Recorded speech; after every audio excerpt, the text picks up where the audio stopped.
ನಮಸ್ಕಾರ. ಜ್ಯೋತಿಷ್ಶಾಸ್ತ್ರದ ಪಾಠಕ್ಕೆ ನಿಮ್ಮೆಲ್ಲರಿಗೂ ಸ್ವಾಗತ. ವೈದ್ಯ ಜ್ಯೋತಿಷ್ಯ ಈ ಹಂತದಲ್ಲಿದ್ದೇವೆ. ಕಳೆದ ಬಾರಿ ಪಾಠದಲ್ಲಿ ಗ್ರಹಗಳು, ಅವು ಸೂಚಿಸುವಂಥ ರೋಗ ವಿಚಾರಗಳು ನೋಡಿದ್ವಿ. ಅದಕ್ಕಿಂತಲೂ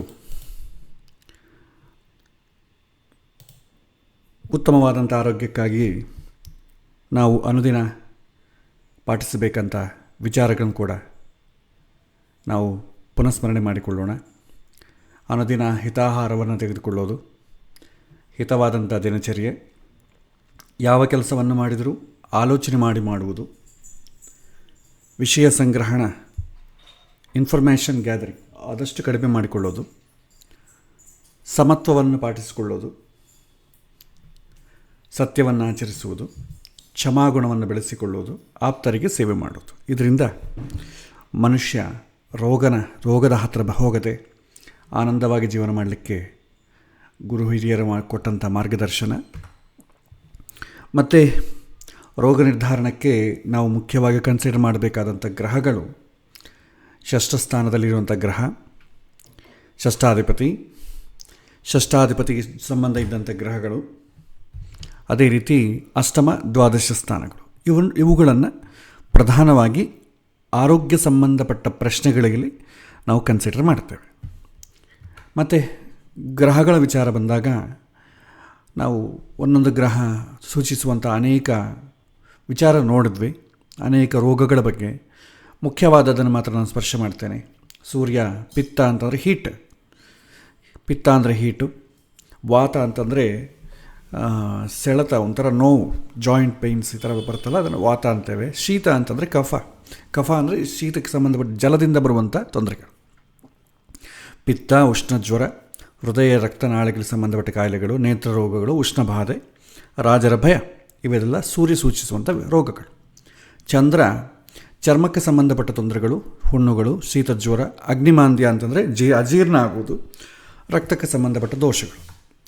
ಕುಜ ವಿಪರೀತವಾದಂಥ ಹೀಟ್, ವಿಷಬಾಧೆಗಳು, ಫುಡ್ ಪಾಯ್ಸನ್ ಆಗುವುದು, ಆಯುಧಗಳ ಭಯ, ಉದರದ ಕಾಯಿಲೆಗಳು, ಶತ್ರು ಭಯ. ಬುಧ ತಲೆನೋವು, ಗಂಟಲಿಗೆ ಸಂಬಂಧಪಟ್ಟ ರೋಗಗಳು, ಉಸಿರಾಟ, ಇದೆಲ್ಲ ಕೂಡ ಬುಧನಿಗೆ ಸಂಬಂಧಪಟ್ಟದ್ದು. ಗುರು ಜೀರ್ಣಕೋಶಕ್ಕೆ ಸಂಬಂಧಪಟ್ಟ ವಿಚಾರಗಳೆಲ್ಲ ಗುರು.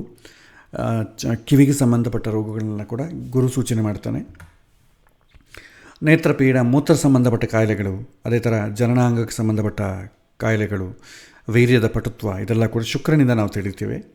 ಶನಿ ಚರ್ಮಕ್ಕೆ ಸಂಬಂಧಪಟ್ಟ ರೋಗಗಳು, ಎಸ್ಪೆಷಲಿ ಜಾಯಿಂಟ್ ಪೇಯ್ನ್ಸು, ಕಾಲುಗಳು, ಪಾರ್ಶ್ವಗಳು, ಹಲ್ಲು ನೋವು, ಇದೆಲ್ಲ ಕೂಡ ಶನಿಗೆ ಸೂಚನೆ ಮಾಡ್ತದೆ. ರಾಹು ಎದೆಯುರಿ, ಕುಷ್ಠರೋಗ, ಖಿನ್ನತೆ, ಒಂಥರ ವಿಷಪ್ರಯೋಗ ಜಾಸ್ತಿ ರಾಹುಗೆ ಸಂಬಂಧಪಟ್ಟದ್ದು. ಪ್ರೇತ ಬಾಧೆಗಳು, ಭಾಳ ಜನ ಬ್ಲಾಕ್ ಮ್ಯಾಜಿಕ್ ಮಾಡಿದ್ದಾರೆ, ನಿಮಗೆ ಮಾಟ ಮಂತ್ರ ನಡೆಸಿದೆ ಅಂತ ಹೇಳ್ತಾರಲ್ಲ, ಅದೆಲ್ಲ ರಾಹುವಿನಂತ ತಿಳಿದುಕೊಳ್ತೇವೆ. ಕೇತು ಒಂಥರ ವಿರೋಧ ಪ್ಲಸ್ ಪರುಷವಾಗಿ ಮಾತಾಡೋದು, ಇದೆಲ್ಲ ಕೇತುಗೆ ಸಂಬಂಧಪಟ್ಟ ವಿಚಾರ.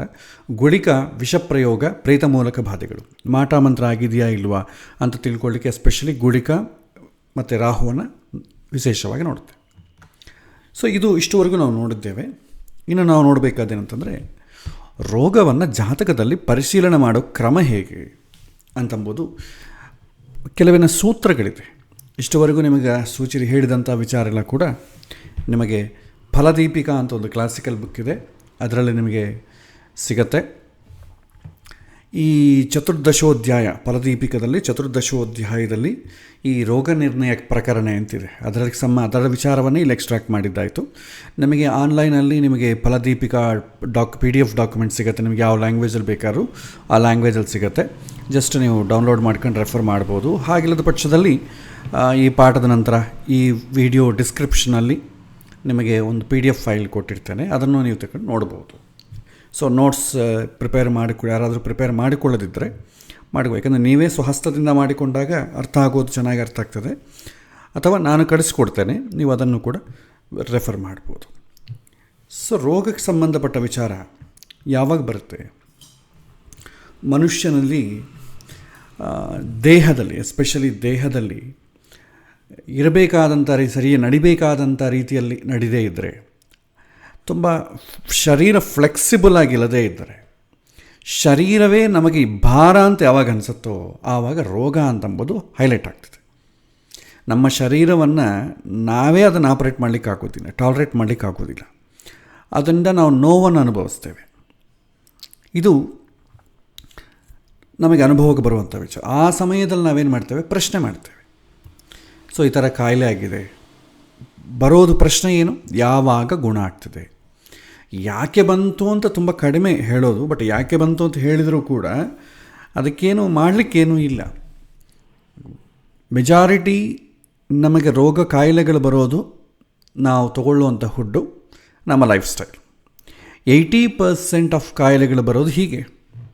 20% ಕಾಯಿಲೆಗಳು ಹೇಗೆ ಬರುತ್ತೆ ಅಂತಂದರೆ, ಪೂರ್ವಜನ್ಮ ಕೃತಂ ಪಾಪಂ ವ್ಯಾಧಿ ರೂಪೇಣ ಬಾಧತೆ. ಹಿಂದಿನ ಜನ್ಮದಲ್ಲಿ ಮಾಡಿದಂಥ ತೊಂದರೆಗಳು, ವರ್ತನೆಗಳು, ಕರ್ಮಫಲ ಅದು ರೋಗದ ರೂಪದಲ್ಲಿ ಕೂಡ ನಮಗೆ ಕಾಣಿಸಿಕೊಳ್ಳುತ್ತೆ. ಇದರಲ್ಲಿ ಗುರ್ತಿಸೋದು ಹೇಗೆ ಅಂತಂದರೆ, ನನ್ನ ದಿನಚರ್ಯೆ ತುಂಬ ಚೆನ್ನಾಗಿದೆ, ನಾನು ಒಳ್ಳೆಯ ಆಹಾರವನ್ನು ತೆಗೆದುಕೊಳ್ತೇನೆ, ಏನೂ ತೊಂದರೆ ಇಲ್ಲ. ಆದರೂ ನಾನು ತುಂಬ ಸಿಸ್ಟಮ್ಯಾಟಿಕ್ ಆಗಿದ್ದರೂ ಕೂಡ ನನಗೆ ಯಾವುದೋ ಒಂದು ಕಾಯಿಲೆಗಳು ಬಂದಿದೆ ಅಂತಂದರೆ ಅದು ಜನ್ಮಾರ್ಜಿತ ಅಂತ ತಿಳ್ಕೊಳ್ಬೇಕು. 90% ಜನ್ಮಾರ್ಜಿತ, ಇನ್ನು 10% ಎಲ್ಲೋ ಒಂದು ಗೋಜಲಾಗಿರುತ್ತೆ. ಆ ಜನ್ಮಾರ್ಜಿತ ಅಂತಂಬುದು ನೀವು ಜಾತಕದಲ್ಲೂ ಗುರುತಿಸ್ಬೋದು. ಹೇಗೆ ಅಂತಂದರೆ, ಷಷ್ಠಾಧಿಪತಿಗೆ ಸಂಬಂಧಪಟ್ಟ ದಶೆ ಆಗಲಿ, ಅಷ್ಟಮ ದುಷ್ಟಸ್ಥಾನಗಳಿಗೆ ಸಂಬಂಧಪಟ್ಟ ದಶೆಗಳೇನಾದರೂ ಆಪರೇಟ್ ಆಗ್ತಾಯಿದ್ದರೆ ಇದು ಜನ್ಮಾರ್ಜಿತ ಅಂತ ತಿಳ್ಕೊಳ್ಬೇಕು.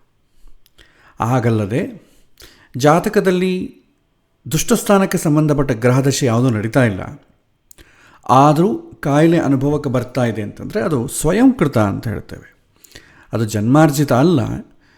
ಈ ಜನ್ಮದಲ್ಲಿ ನಾವು ಆಹಾರ ನಿಯಮಗಳು, ಲೈಫ್ ಸ್ಟೈಲು, ಇದರ ಮೇಲೆ ನಾವು ಮಾಡುವಂಥ ತೊಂದರೆಗಳು, ಅದಕ್ಕೆ ಜಾತಕಕ್ಕೆ ಸಂಬಂಧ ಇರಲ್ಲ. ಮನುಷ್ಯನಾದವನು ಮಿನಿಮಮ್ ಕೇರ್ ತಗೊಳ್ಳೇಬೇಕು ಪ್ರತಿಯೊಂದು ದಿನ. ಅದೇ ರೀತಿ ಒಂದು ಪಕ್ಷ 15 ದಿನಕ್ಕೊಮ್ಮೆ ತನ್ನನ್ನು ತಾನೇ ಚೆಕ್ ಮಾಡ್ಕೋಬೇಕು. ನನ್ನ ದೇಹ ಹೇಗಿದೆ, ಆರೋಗ್ಯವಂತವಾಗಿದೆಯಾ ಇಲ್ವೋ, ಈ 15 ದಿನದಲ್ಲಿ ಏನಾದರೂ ತೊಂದರೆಗಳಾಯಿತು ಅಂತ ತನ್ನನ್ನು ತಾನೇ ಪರಿಶೀಲನೆ ಮಾಡಿಕೊಳ್ಳಬೇಕು. ಅದಕ್ಕೆ ಹಿಂದಿನವರು ಏಕಾದಶಿ ವ್ರತಕ್ಕೆ ತುಂಬ ಮಹತ್ವವನ್ನು ಕೊಡ್ತಿದ್ರು.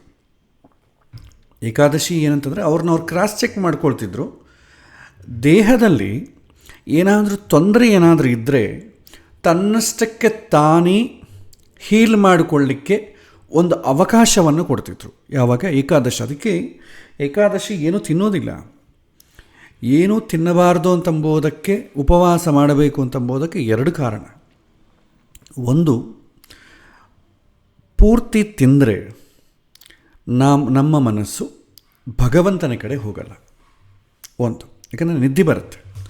ಆಹಾರ ಒಂದು ಮಿತಿಗಿಂತಲೂ ಜಾಸ್ತಿ ತಿಂದರೆ ನಿದ್ದೆ ಬರುತ್ತೆ.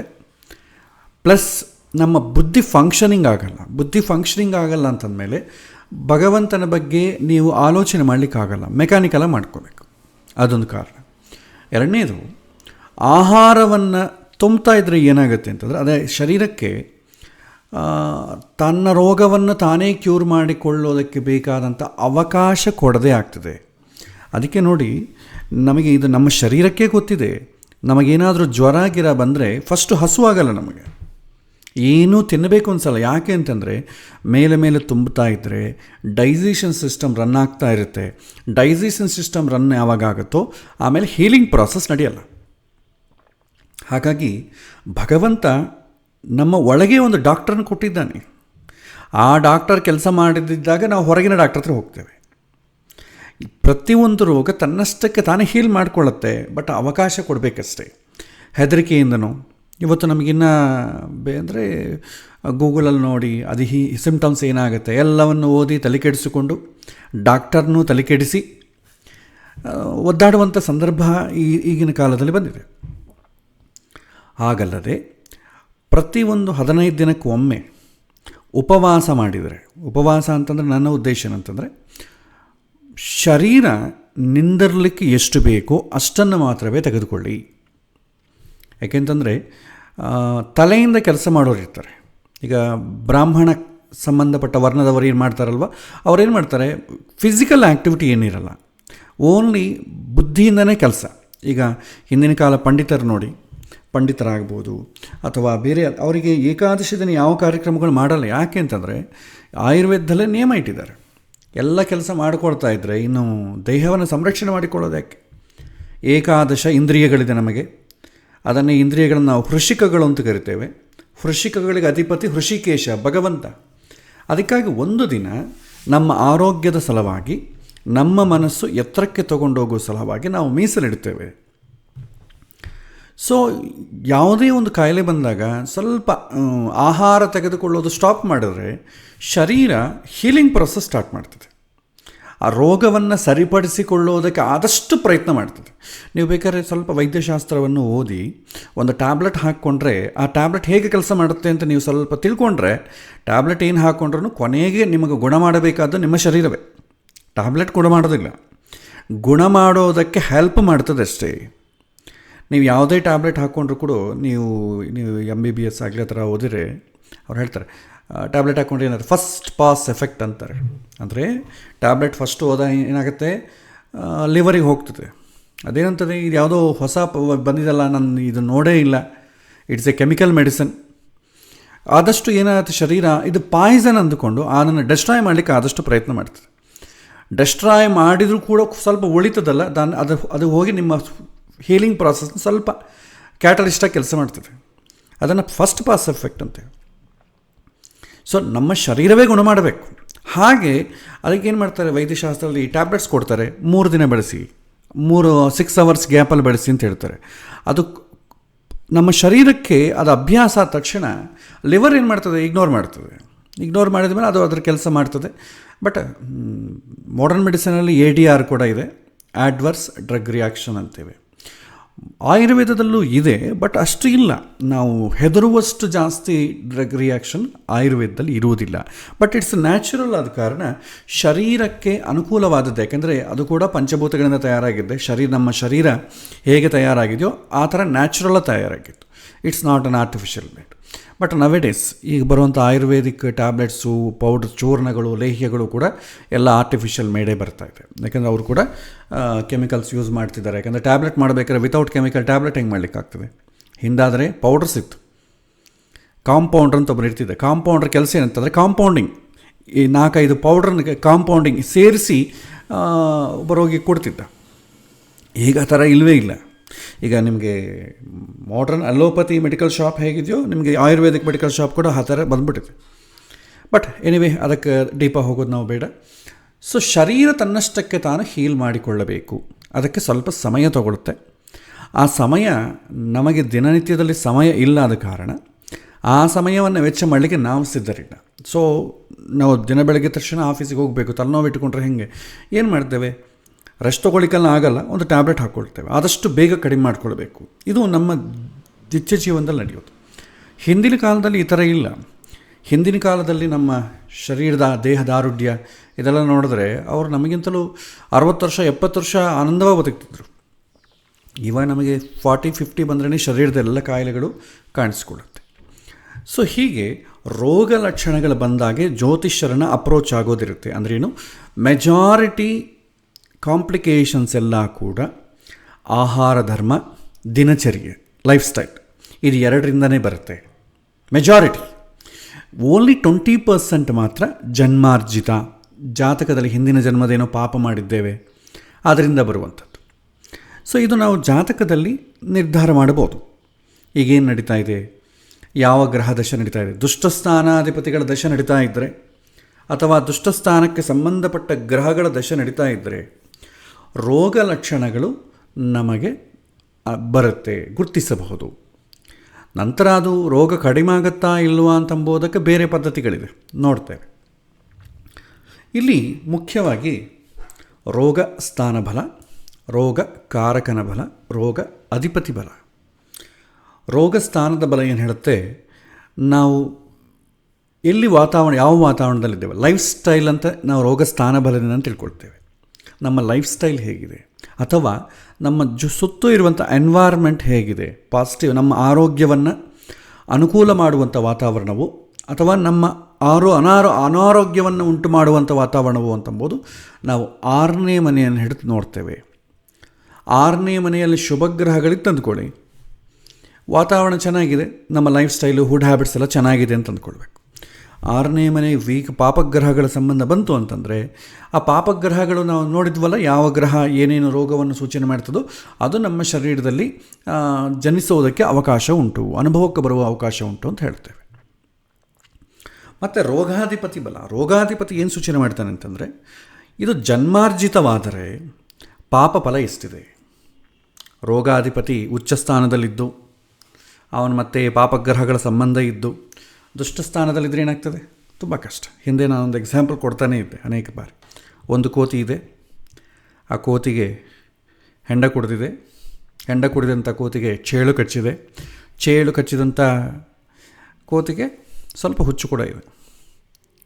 ಇದನ್ನು ಮಾಡ್ರನ್ ಭಾಷೆಯಲ್ಲಿ ನಾವು ಹೇಳಬೇಕಾದ್ರೆ, ಉಪಮಾನ ಹೇಳಬೇಕಾದ್ರೆ, ಒಬ್ಬ ಡ್ರೈವರ್ ಇದ್ದಾನೆ, ಬಸ್ ಡ್ರೈವರ್. ಆ ಬಸ್ ಡ್ರೈವರ್ಗೆ ಆರಾಮಿಲ್ಲ, ಅದು ತುಂಬ ಟಯರ್ಡ್ ಆಗಿಬಿಟ್ಟಿದೆ. ಟಯರ್ಡ್ ಆದಂಥ ಡ್ರೈವರ್ ಏನು ಮಾಡ್ತಾನೆ, ಡ್ರೈವಿಂಗ್ ಹೆಂಗೆ ಮಾಡ್ತಾನೆ, ಆದಷ್ಟು ಬೇಗ ಸೇರಿಕೊಳ್ಳಬೇಕು, ಡ್ಯೂಟಿ ಇಡಬೇಕು ಅಂತ ನೋಡ್ತಿರ್ತಾನೆ. ಆ ಟಯರ್ಡ್ ಆದಂಥ ಆ ಡ್ರೈವರಿಗೆ ಸ್ವಲ್ಪ ಮದ್ಯಪಾನ ಕೂಡ ಮಾಡಿದ್ದಾನೆ, ಸ್ವಲ್ಪ ಎಣ್ಣೆ ಕೂಡ ಹಾಕ್ಕೊಂಡಿದ್ದಾನೆ.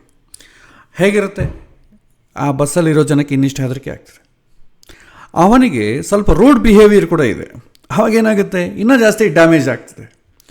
ಸೊ ಅದೇ ರೀತಿ ಶರೀರ ಆಲ್ರೆಡಿ ನಮ್ಮ ಲೈಫ್ ಸ್ಟೈಲ್ ವೀಕ್ ಆಗಿತ್ತು, ನಮ್ಮ ಪ್ರಾರಬ್ಧ ಕೂಡ ವೀಕ್ ಆಗಿತ್ತು ಅಂದ್ಕೊಳ್ಳಿ, ಡ್ಯಾಮೇಜ್ ಜಾಸ್ತಿ ಆಗ್ತದೆ. ಅದೇ ಪಾಪ ಜಾಸ್ತಿ ಇಲ್ಲ, ಕೇವಲ ಲೈಫ್ ಸ್ಟೈಲೇ ತೊಂದರೆ ಇದೆ ಅಂತಂದಾಗ ಪ್ರಾಬ್ಲಮ್ ಸಣ್ಣದಾಗಿ ಹೊರಟೋಗ್ತದೆ. ಅದೇ ಅದರ ಜೊತೆ ಲಗ್ನ ಕೂಡ ಬಲವಾಗಿತ್ತು ಅಂದ್ಕೊಳ್ಳಿ, ಎಷ್ಟು ರೋಗ ಬಂದ್ರೂ ಆರಾಮಾಗಿ ತಟ್ಕೊಳ್ತಾರೆ. ಕೆಲವೊಂದು ಜನಕ್ಕೆ ಜ್ವರ ಬರುತ್ತೆ ಅಂದ್ಕೊಳ್ಳಿ, ಅವ್ರ ಕೆಲಸ ಅವ್ರು ಮಾಡ್ಕೊಳ್ತಾ ಇರ್ತಾರೆ, 2 ದಿನ ಟ್ಯಾಬ್ಲೆಟ್ ತೊಗೊಳ್ತಾನೆ, ಆರಾಮಾಗಿ ಹೋಗ್ತಾನೆ, ಅವನೇನು ರೆಸ್ಟ್ ತೊಗೊಳ್ಳೋದು ಬೇಕಾಗಿಲ್ಲ. ಆದರೆ ಕೆಲವೊಂದು ಜನಕ್ಕೆ ಜ್ವರ ಬಂದರೆ ಕೆಲಸ ಮಾಡಲಿಕ್ಕೆ ಆಗೋದಿಲ್ಲ, ಕೆಲವೊಂದು ಜನಕ್ಕೆ ಆಗುತ್ತೆ. ಅಂದ್ರೇನು, ಲಗ್ನ ಬಲ ಚೆನ್ನಾಗಿರುತ್ತೆ. ದೇಹದ ಬಲ ಲಗ್ನ ಸೂಚನೆ ಮಾಡ್ತದೆ. ರೋಗ ವಿಚಾರವನ್ನು ಮಾತ್ರವೇ 6ನೇ ಮನೆ ಸೂಚನೆ ಮಾಡ್ತದೆ. ರೋಗದ ಪ್ರಾಬಲ್ಯ, ಯಾವ ಥರದ ರೋಗದ ವಾತಾವರಣ, ಇದೆಲ್ಲ ಕೂಡ ರೋಗಸ್ಥಾನ ಸೂಚನೆ ಮಾಡ್ತದೆ. ಆರೋಗ್ಯ ಎಂಬ ಕಾನ್ಸೆಪ್ಟ್ ಏನು, ಆರೋಗ್ಯ ಅಂತಂದರೆ ರೋಗ ಇಲ್ಲದೇ ಇರುವಂಥದ್ದು. ಯಾವ ಕಾಯಿಲೆಗಳು ನಮ್ಮ ಶರೀರವನ್ನು ಡಾಮಿನೇಟ್ ಮಾಡದೇ ಇದ್ದರೆ ಆವಾಗ ನಾವು ಆರೋಗ್ಯವಂತವಾಗಿದ್ದೀವಿ ಅಂತ ಅರ್ಥ. ಅದಕ್ಕೆ ಮೆಜಾರಿಟಿ ಲಗ್ನ ಬಲ ಚೆನ್ನಾಗಿರಬೇಕು. ಲಗ್ನ ಬಲ ಚೆನ್ನಾಗಿದ್ದರೆ ಕಾಯಿಲೆಗಳು ಬಂದರೂ ಕೂಡ ನಾವು ತಟ್ಕೊಳ್ತೇವೆ. ಅದೇ ಫುಡ್ ಹ್ಯಾಬಿಟ್ಸ್ ನಮಗೆ ಚೆನ್ನಾಗಿಲ್ಲ ಅಂದ್ಕೊಳ್ಳಿ, ಶರೀರ ಬಲವಾಗಿತ್ತಂದರೆ ಏನೇ ತಿಂದ್ರೂ ಅರಗಿಸ್ಕೊಳ್ಳಬಲ್ಲ. ಆದರೆ ಶರೀರ ವೀಕ್ ಆಗಿತ್ತು ಅಂದ್ಕೊಳ್ಳಿ, ಕೆಲವೊಂದು ಪದಾರ್ಥಗಳು ತಿಂದರೆ ಆಗೋದೇ ಇಲ್ಲ, ಕೆಲವೊಂದು ಜನಕ್ಕೆ ಅಲರ್ಜಿ ಬಂದುಬಿಡ್ತದೆ, ಸೆಟ್ ಆಗೋದೇ ಇಲ್ಲ. ಬಟ್ ಎಲ್ಲರಿಗೂ ಆ ರೀತಿ ಇರಲ್ಲ. ಸೊ ಡಿಪೆಂಡ್ಸ್ ಆನ್ ಲಗ್ನ ಬಲ. ಇದು ಹಲವಾರು ಬಾರಿ ಹೇಳಿದ ವಿಚಾರವೇ. ಇವತ್ತೇನು ಮಾಡೋಣ, ಕೆಲವಿನ ಸೂತ್ರಗಳನ್ನು ನೋಡೋಣ. ಮುಖ್ಯವಾಗಿ ಪ್ರಾಕ್ಟಿಕಲ್ ಆಗಿ ಈ ರೋಗ ನಿರ್ಣಯ ಮಾಡಲಿಕ್ಕೆ ಬೇಕಾದಂಥ ಸೂತ್ರಗಳು ಏನಿದೆ ಅಂತಂಬುದು ನಾವು ಒಂದೊಂದಾಗಿ ನಮ್ಮ ದೀಪಿಕಾ ಅಲ್ಲಿ ಏನೇನು ಕೊಟ್ಟಿದ್ದಾರೆ ಆ ವಿಚಾರವನ್ನು ಮೊದಲು ನೋಡೋಣ. ನಂತರ ಪ್ರಾಕ್ಟಿಕಲ್ಲಾಗಿ ಯಾರಾದರೂ ಜಾತಕ ಕೇಳ್ತಾ ಇರ್ತಾರಲ್ಲ ಅವರಿಗೆ ಸಂಬಂಧಪಟ್ಟ ಒಂದು ಎಕ್ಸಾಂಪಲನ್ನು ಕೂಡ ನಾವು ನೋಡುವಂಥ ಪ್ರಯತ್ನ ಮಾಡೋಣ. ಮೊದಲಾಗಿ ಒಂದು ಸೂತ್ರ ಏನು ಹೇಳುತ್ತೆ, ಮಂದಾರಾನ್ವಿತ ವೀಕ್ಷತೆ ವ್ಯಯಧನೇ ಚಂದ್ರ ಋಣ ಚಾಕ್ಷಿರುಕು ಚಾಕ್ಷಿ ಅಂದರೆ ಅಕ್ಷಿ, ಚಂದ್ರ ಋಣ ಚ ಅಕ್ಷಿ ಸಂಧಿ ಬರುತ್ತೆ. ಸೊ ಇಲ್ಲಿ ಋಣ ಅಂತಂದರೆ ಏನಂತಂದರೆ 6ನೇ ಮನೆ. ಸೂರ್ಯ ಚಂದ್ರರು ದ್ವಿತೀಯ ಸ್ಥಾನದಲ್ಲಾಗಲಿ ಅಥವಾ ದ್ವಾದಶ ಸ್ಥಾನದಲ್ಲಿದ್ದು ರೋಗಕಾರಕರಾದಂಥ ಶನಿ ಕುಜರ ದೃಷ್ಟಿ ಅಥವಾ ಸಂಯೋಗವಿದ್ದರೆ ಕಣ್ಣಿಗೆ ಸಂಬಂಧಪಟ್ಟ ಕಾಯಿಲೆಗಳು ಬರ್ತದೆ. ಯೂಶ್ವಲಿ ನಾವೇನು ಮಾಡ್ತೇವೆ, ನಾವು ಜಾತಕವನ್ನು ನೋಡೋ ಕಾಲಕ್ಕೆ ಈಗ ಸಪೋಸ್ ಯಾವುದನ್ನ ಒಂದು ಎಕ್ಸಾಂಪಲ್ ತೊಗೊಳ್ಳೋಣ. ನಾವು ಮೇಷ ಲಗ್ನ ಅಂತ ತೊಗೊಳ್ಳೋಣ. ಯಾವುದೇ ಲಗ್ನವನ್ನು ತೊಗೊಂಡ್ರೆ 2ನೇ ಮನೆ ಬಂದು 2ನೇ ಮನೆ ಮತ್ತು 12ನೇ ಮನೆ ಕಣ್ಣು ಸೂಚನೆ ಮಾಡ್ತದೆ. ಸೊ 2ನೇ ಮನೆ ಏನಾಗುತ್ತೆ, ರೈಟ್ ಐ ಅಂತೀವಿ. 12ನೇ ಮನೆ ಬಂದು ಲೆಫ್ಟ್ ಐ, ಇದು ಲೆಫ್ಟು ಇದು ರೈಟ್, ಹೀಗೆ ಸೂಚನೆ ಮಾಡ್ತದೆ. ಒಂದು ನಿಮಿಷ. ಇದು ರೈಟ್ ಸೈಡ್ ಐ. ಸೊ ನಿಮಗೆ ಈ 6ನೇ ಮನೆಯಲ್ಲಿ ಅಂತಂದರೆ ನಿಮಗೆ ಲಗ್ನದಿಂದ 6ನೇ ಮನೆ ಏನಾಗುತ್ತೆ, ಸೊ ಈ ಮನೆಯಲ್ಲಾಗಲಿ ಅಥವಾ 8ನೇ ಮನೆಯಲ್ಲಾಗಲಿ ಏನಾದರೂ ಪಾಪಗ್ರಹಗಳಿದ್ರೆ ಏನಾಗ್ತದೆ, 6ನೇ ಮನೆಯಲ್ಲಿ ಪಾಪಗ್ರಹ ಇದ್ದರೆ 12ನೇ ಮನೆ ನೋಡುತ್ತೆ, 8ನೇ ಮನೆಯಲ್ಲಿ ಪಾಪಗ್ರಹ ಇದ್ದರೆ ನಿಮಗೆ 2ನೇ ಮನೆ ನೋಡುತ್ತೆ. 2ನೇ ಮನೆ ಬಂದು ರೈಟ್ ಐ, 12ನೇ ಮನೆ ಲೆಫ್ಟ್ ಐ. ಸೊ ಈ ಥರ ಪಾಪಗ್ರಹಗಳಿತ್ತು ಅಂದ್ಕೊಳ್ಳಿ, ನೀವು ಮೆಜಾರಿಟಿ ನೀವು ನೋಡಿ, ಯಾರಾದರೂ ನೀವು ಕೇಸ್ ಸ್ಟಡಿ ಎಕ್ಸಾಂಪಲ್ಗೆ ನೀವು ನೋಡ್ಕೊಳ್ಳಿ, ಇವ್ರು ಕಂಪಲ್ಸರಿ ಸ್ಪೆಕ್ಸ್ ಇಟ್ಕೊಂಡಿರ್ತಾರೆ ಅಥವಾ ಕಣ್ಣಿಗೆ ಸಂಬಂಧಪಟ್ಟ ವಿಷನ್ ಪ್ರಾಬ್ಲಮ್ ಇರುತ್ತೆ. 6ನೇ ಮನೆಯಲ್ಲಾಗಲಿ 12ನೇ ಮನೆಯಲ್ಲಾಗಲಿ ಪಾಪಗ್ರಹಗಳಿದ್ದರೆ ಅವರು ಮೆಜಾರಿಟಿ ಪೀಪಲ್ ಸ್ಪೆಕ್ಸ್ ಹಾಕ್ಕೊಳ್ತಾರೆ. ಅವರಿಗೆ ಅಷ್ಟು ದೃಷ್ಟಿ ಸ್ವಲ್ಪ ಲೋಪ ಇರ್ತದೆ. ಅದು ಕಡಿಮೆ ಇರ್ಬೋದು, ಜಾಸ್ತಿ ಇರ್ಬೋದು. ಅದು ಕಡಿಮೆ ಇರಬೇಕು, ಜಾಸ್ತಿ ಇರಬೇಕು ಅಂತಂದರೆ ಆ ಕಣ್ಣಿಗೆ ಸಂಬಂಧಪಟ್ಟ ಕಾರಕ ಯಾರಿದ್ದಾರೆ, ಒಂದು ಸೂರ್ಯ, ಇನ್ನೊಂದು ಶುಕ್ರ. ಇದೆರಡೂ ಕೂಡ ಕಣ್ಣಿಗೆ ಸಂಬಂಧಪಟ್ಟ ಗ್ರಹಗಳು. ಸೂರ್ಯ ಬಂದು ನಮಗೆ ಜಗಚ್ಚಕ್ಷುಹು ಅಂತ ಹೇಳ್ತೇವೆ, ಈ ಜಗತ್ತಿಗೆ ಕಣ್ಣಿದ್ದಂತೆ. ಶುಕ್ರಾಚಾರ್ಯ ಕೂಡ ಕಣ್ಣು. ನಮಗೆ ಶುಕ್ರಾಚಾರ್ಯ ಕತೆ ಗೊತ್ತಿದಲ್ವ, ಬಲಿಚಕ್ರವರ್ತಿ ಬಲಿ ದಾನ ಮಾಡಬೇಕು ಅಂತಂದಾಗ 3 ಅಡಿ ಜಾಗ ದಾನ ಮಾಡಬೇಕು ಅಂದರೆ ಶುಕ್ರಾಚಾರ್ಯ ಏನು ಮಾಡ್ತಾರೆ, ಕಮಂಡಲದಲ್ಲಿ ಹೋಗಿ ನೀರು ಬಾರದೆ ಸೇರಿಕೊಳ್ತಾರೆ. ಆವಾಗ ದರ್ಬೆಯಿಂದ ವಾಮನ ರೂಪಿ ಭಗವಂತ ಚುಚ್ಚಿದಾಗ ಕಣ್ಣು ಹೊಟ್ಟೋಗ್ತದೆ. ಆ ಸೂಚನೆ ಅಂತ ಒಂದು ಉಪಮಾನ ಹೇಳ್ಬೋದು. ಬಟ್ ಶುಕ್ರ ಕೂಡ ಕಣ್ಣಿಗೆ ಸಂಬಂಧಪಟ್ಟ ಕಾರಕ. 6ನೇ ಮನೆಗೆ 8ನೇ ಮನೆಗೆ ಪಾಪಗ್ರಹಗಳಿತ್ತು. ಶುಕ್ರ ಅಥವಾ ಸೂರ್ಯ ಬಲಹೀನವಾಗಿದ್ದರೆ ಅವರಿಗೆ ಕಣ್ಣಿಗೆ ಸಂಬಂಧಪಟ್ಟ ತೊಂದರೆ ಆಗ್ತದೆ. ಮತ್ತು ಯಾವಾಗ ಆ ತೊಂದರೆ ಬರಬಹುದು ಅಂತ ನೋಡಿದ್ರೆ ಅವರ ದಶಾಂತರ ದಶದಲ್ಲಿ ಬರುತ್ತೆ. ಅಥವಾ ಇವತ್ತಿನ ಕಾಲದಲ್ಲಿ ಏನು ಮಾಡ್ತೇವೆ, ಲೈಫ್ ಸ್ಟೈಲ್ ನಾವು ಯಾವುದು, ಈಗ ಹಳೆ ಕಾಲದಲ್ಲಾದರೆ ಟಿ ವಿ ಮುಂದೆ ಕೂಟ್ರೆ ಏನು ಮಾಡ್ತೇವೆ, ಅಷ್ಟು ಹತ್ತರಿಂದ ಟಿ ವಿ ನೋಡಬಾರ್ದು, ಕಣ್ಣು ಹೋಗ್ತದೆ ಅಂತ. ಈಗ ಅದೇ ಟಿ ವಿ ಸೆಲ್ಫೋನ್ ರೂಪದಲ್ಲಿ ಕಣ್ಣು ಮುಂದೆಯೇ ಬಂದುಬಿಟ್ಟಿದೆ. ಕಣ್ಣು ಮುಂದೆ ಬಂದೆ ಮಧ್ಯದಲ್ಲಿ ಒಂದು ಸ್ಪೆಕ್ಸ್ ಇರುತ್ತೆ. ಮೆಜಾರಿಟಿ ಪೀಪಲ್ ನೋಡಿ ನೀವು ಸ್ಪೆಕ್ಸ್ ಯೂಸ್ ಮಾಡ್ತಾರೆ. ಸೊ ಯಾಕೆ ಈ ಥರ ಲೈಫ್ ಸ್ಟೈಲ್? ಕಣ್ಣಿಗೆ ಓವರ್ ಸ್ಟ್ರೈನ್ ಕೊಟ್ಟರೆ ಯಾವಾಗೋ ಹಾಳಾಗಬೇಕಾದ ಕಣ್ಣು ಮುಂಚೆನೇ ಹಾಳಾಗೋಗುತ್ತೆ. ಅದಕ್ಕೆ ನೀವು ನೇತ್ರಕ್ಕೆ ಸಂಬಂಧಪಟ್ಟ ದಶೆ ನಡಿಬೇಕು ಅಂತ ಏನಿಲ್ಲ. It's A life style problem. ನಿಮಗೆ ನಿಮ್ಮ ಹೆಲ್ದಿ ಹ್ಯಾಬಿಟ್ಸ್ ಇದ್ದು ಆವಾಗಲೂ ಕಣ್ಣಿಗೆ ಸಂಬಂಧ ತೊಂದರೆ ಬಂತು ಅಂತಂದರೆ ಅದು ದಶಾಂತರ ದಶೆಯಿಂದ ಆಗ್ತದೆ. ಸೊ ಯಾರಿಗಾದರೂ ಕಣ್ಣಿಗೆ ಸಂಬಂಧಪಟ್ಟು ಕೇಳ್ತಾ ಇರ್ತಾರೆ, ಸೊ ಕಣ್ಣು ಸ್ವಲ್ಪ ತೊಂದರೆ ಇದೆ, ಜಾತಕದಲ್ಲಿ ನೋಡಿ ಅಂತ ಕೇಳಿದಾಗ ಪ್ರಾರಬ್ಧದಿಂದ ನೀವು ತಿಳ್ಕೊಳ್ಬೇಕಾದ್ರೆ ದ್ವಿತೀಯ ದ್ವಾದಶ ಸ್ಥಾನದಲ್ಲಿ ಸೂರ್ಯ ಅಥವಾ ಚಂದ್ರರಿದ್ದು, ಚಂದ್ರ ಸೂರ್ಯ ಇಲ್ಲದಿದ್ದರೂ ಕೂಡ ದ್ವಿತೀಯ ಸ್ಥಾನ ರೈಟ್ ಐ ಸೂಚನೆ ಮಾಡ್ತದೆ, ದ್ವಾದಶ ಸ್ಥಾನ ಲೆಫ್ಟ್ ಐ ಸೂಚನೆ ಮಾಡ್ತದೆ, ತೃತೀಯ ಸ್ಥಾನ ರೈಟ್ ಇಯರ್ ಸೂಚನೆ ಮಾಡ್ತದೆ, ಏಕಾದಶ ಸ್ಥಾನ ಲೆಫ್ಟ್ ಇಯರ್ ಸೂಚನೆ ಮಾಡ್ತದೆ. ಇದು ನಿಮಗೆ ಮುಂದಿನ ಪಾಠದಲ್ಲಿ ಹೇಳ್ತೇನೆ. ದ್ರೇಕಾಣ ಚಕ್ರದ ಬಗ್ಗೆ ಹೇಳೋ ಕಾಲಕ್ಕೆ ಪ್ರತಿಯೊಂದು ಅಂಗವ ಹೇಗೆ ತಿಳ್ಕೊಳ್ಬೇಕು ಅಂತಂಬುದು ಮುಂದಿನ ಪಾಠದಲ್ಲಿ ಹೇಳ್ಕೊಡ್ತೇನೆ. ಬಟ್ ಇಲ್ಲಿ ಸೂತ್ರ ಪ್ರಕಾರ ಏನು ಹೇಳ್ತಾರೆ, ಸೂರ್ಯ ಚಂದ್ರ ಅಂತಂಬೋರು ಕಣ್ಣಿಗೆ ಸೂಚನೆ ಮಾಡ್ತಾರೆ. ಅದರಲ್ಲಿ ಸೂರ್ಯ ಮುಖ್ಯವಾಗಿ ಸೂರ್ಯ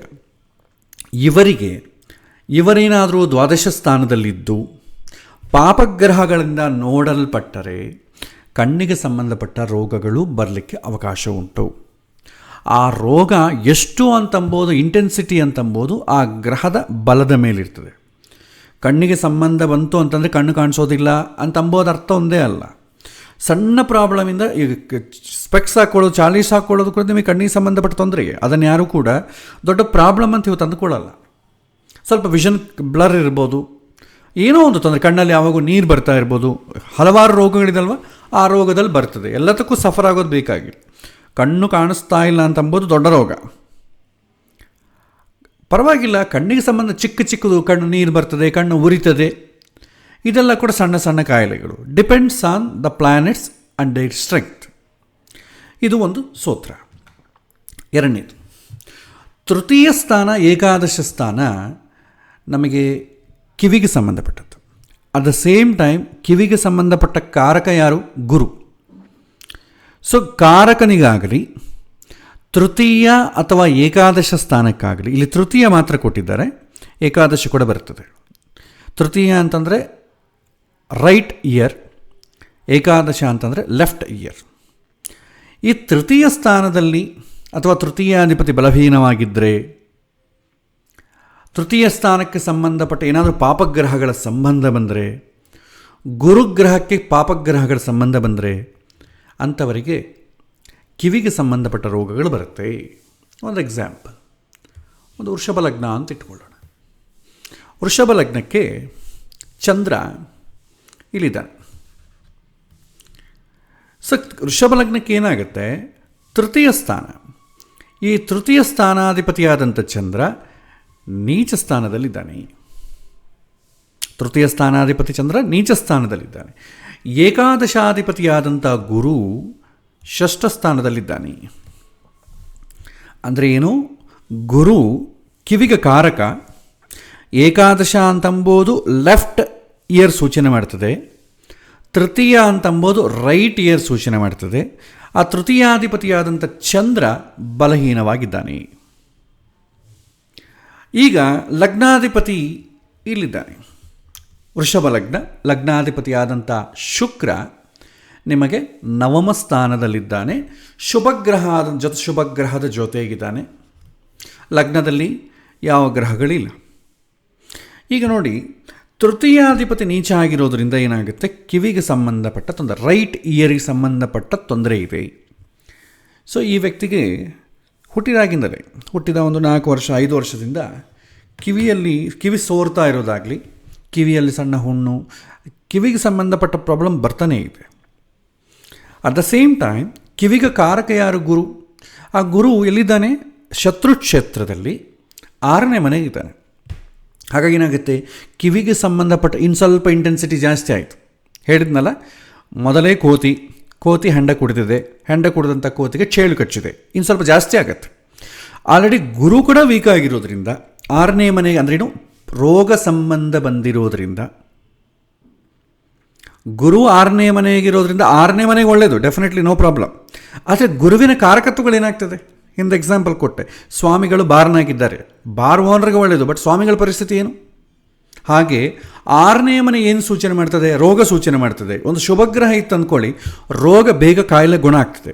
ಬಟ್ ಗುರು ಕಾರಕತ್ವಗಳೇನಾಗ್ತದೆ, ಡೈಜೆಷನ್ ಆಗೋದಾಗಲಿ, ಮಧುಮೇಹಕ್ಕೆ ಸಂಬಂಧಪಟ್ಟ ವ್ಯಾಧಿಗಳಾಗ್ಬೋದಾಗಲಿ, ಉದರಕೋಶ ಜೀರ್ಣ ವ್ಯವಸ್ಥೆಗೆ ಸಂಬಂಧಪಟ್ಟ ವಿಚಾರ, ಪ್ಲಸ್ ಕಿವಿ, ಇವುಗಳೆಲ್ಲ ಏನಾಗುತ್ತೆ, ತುಂಬ ತೊಂದರೆ ಆಗ್ತದೆ.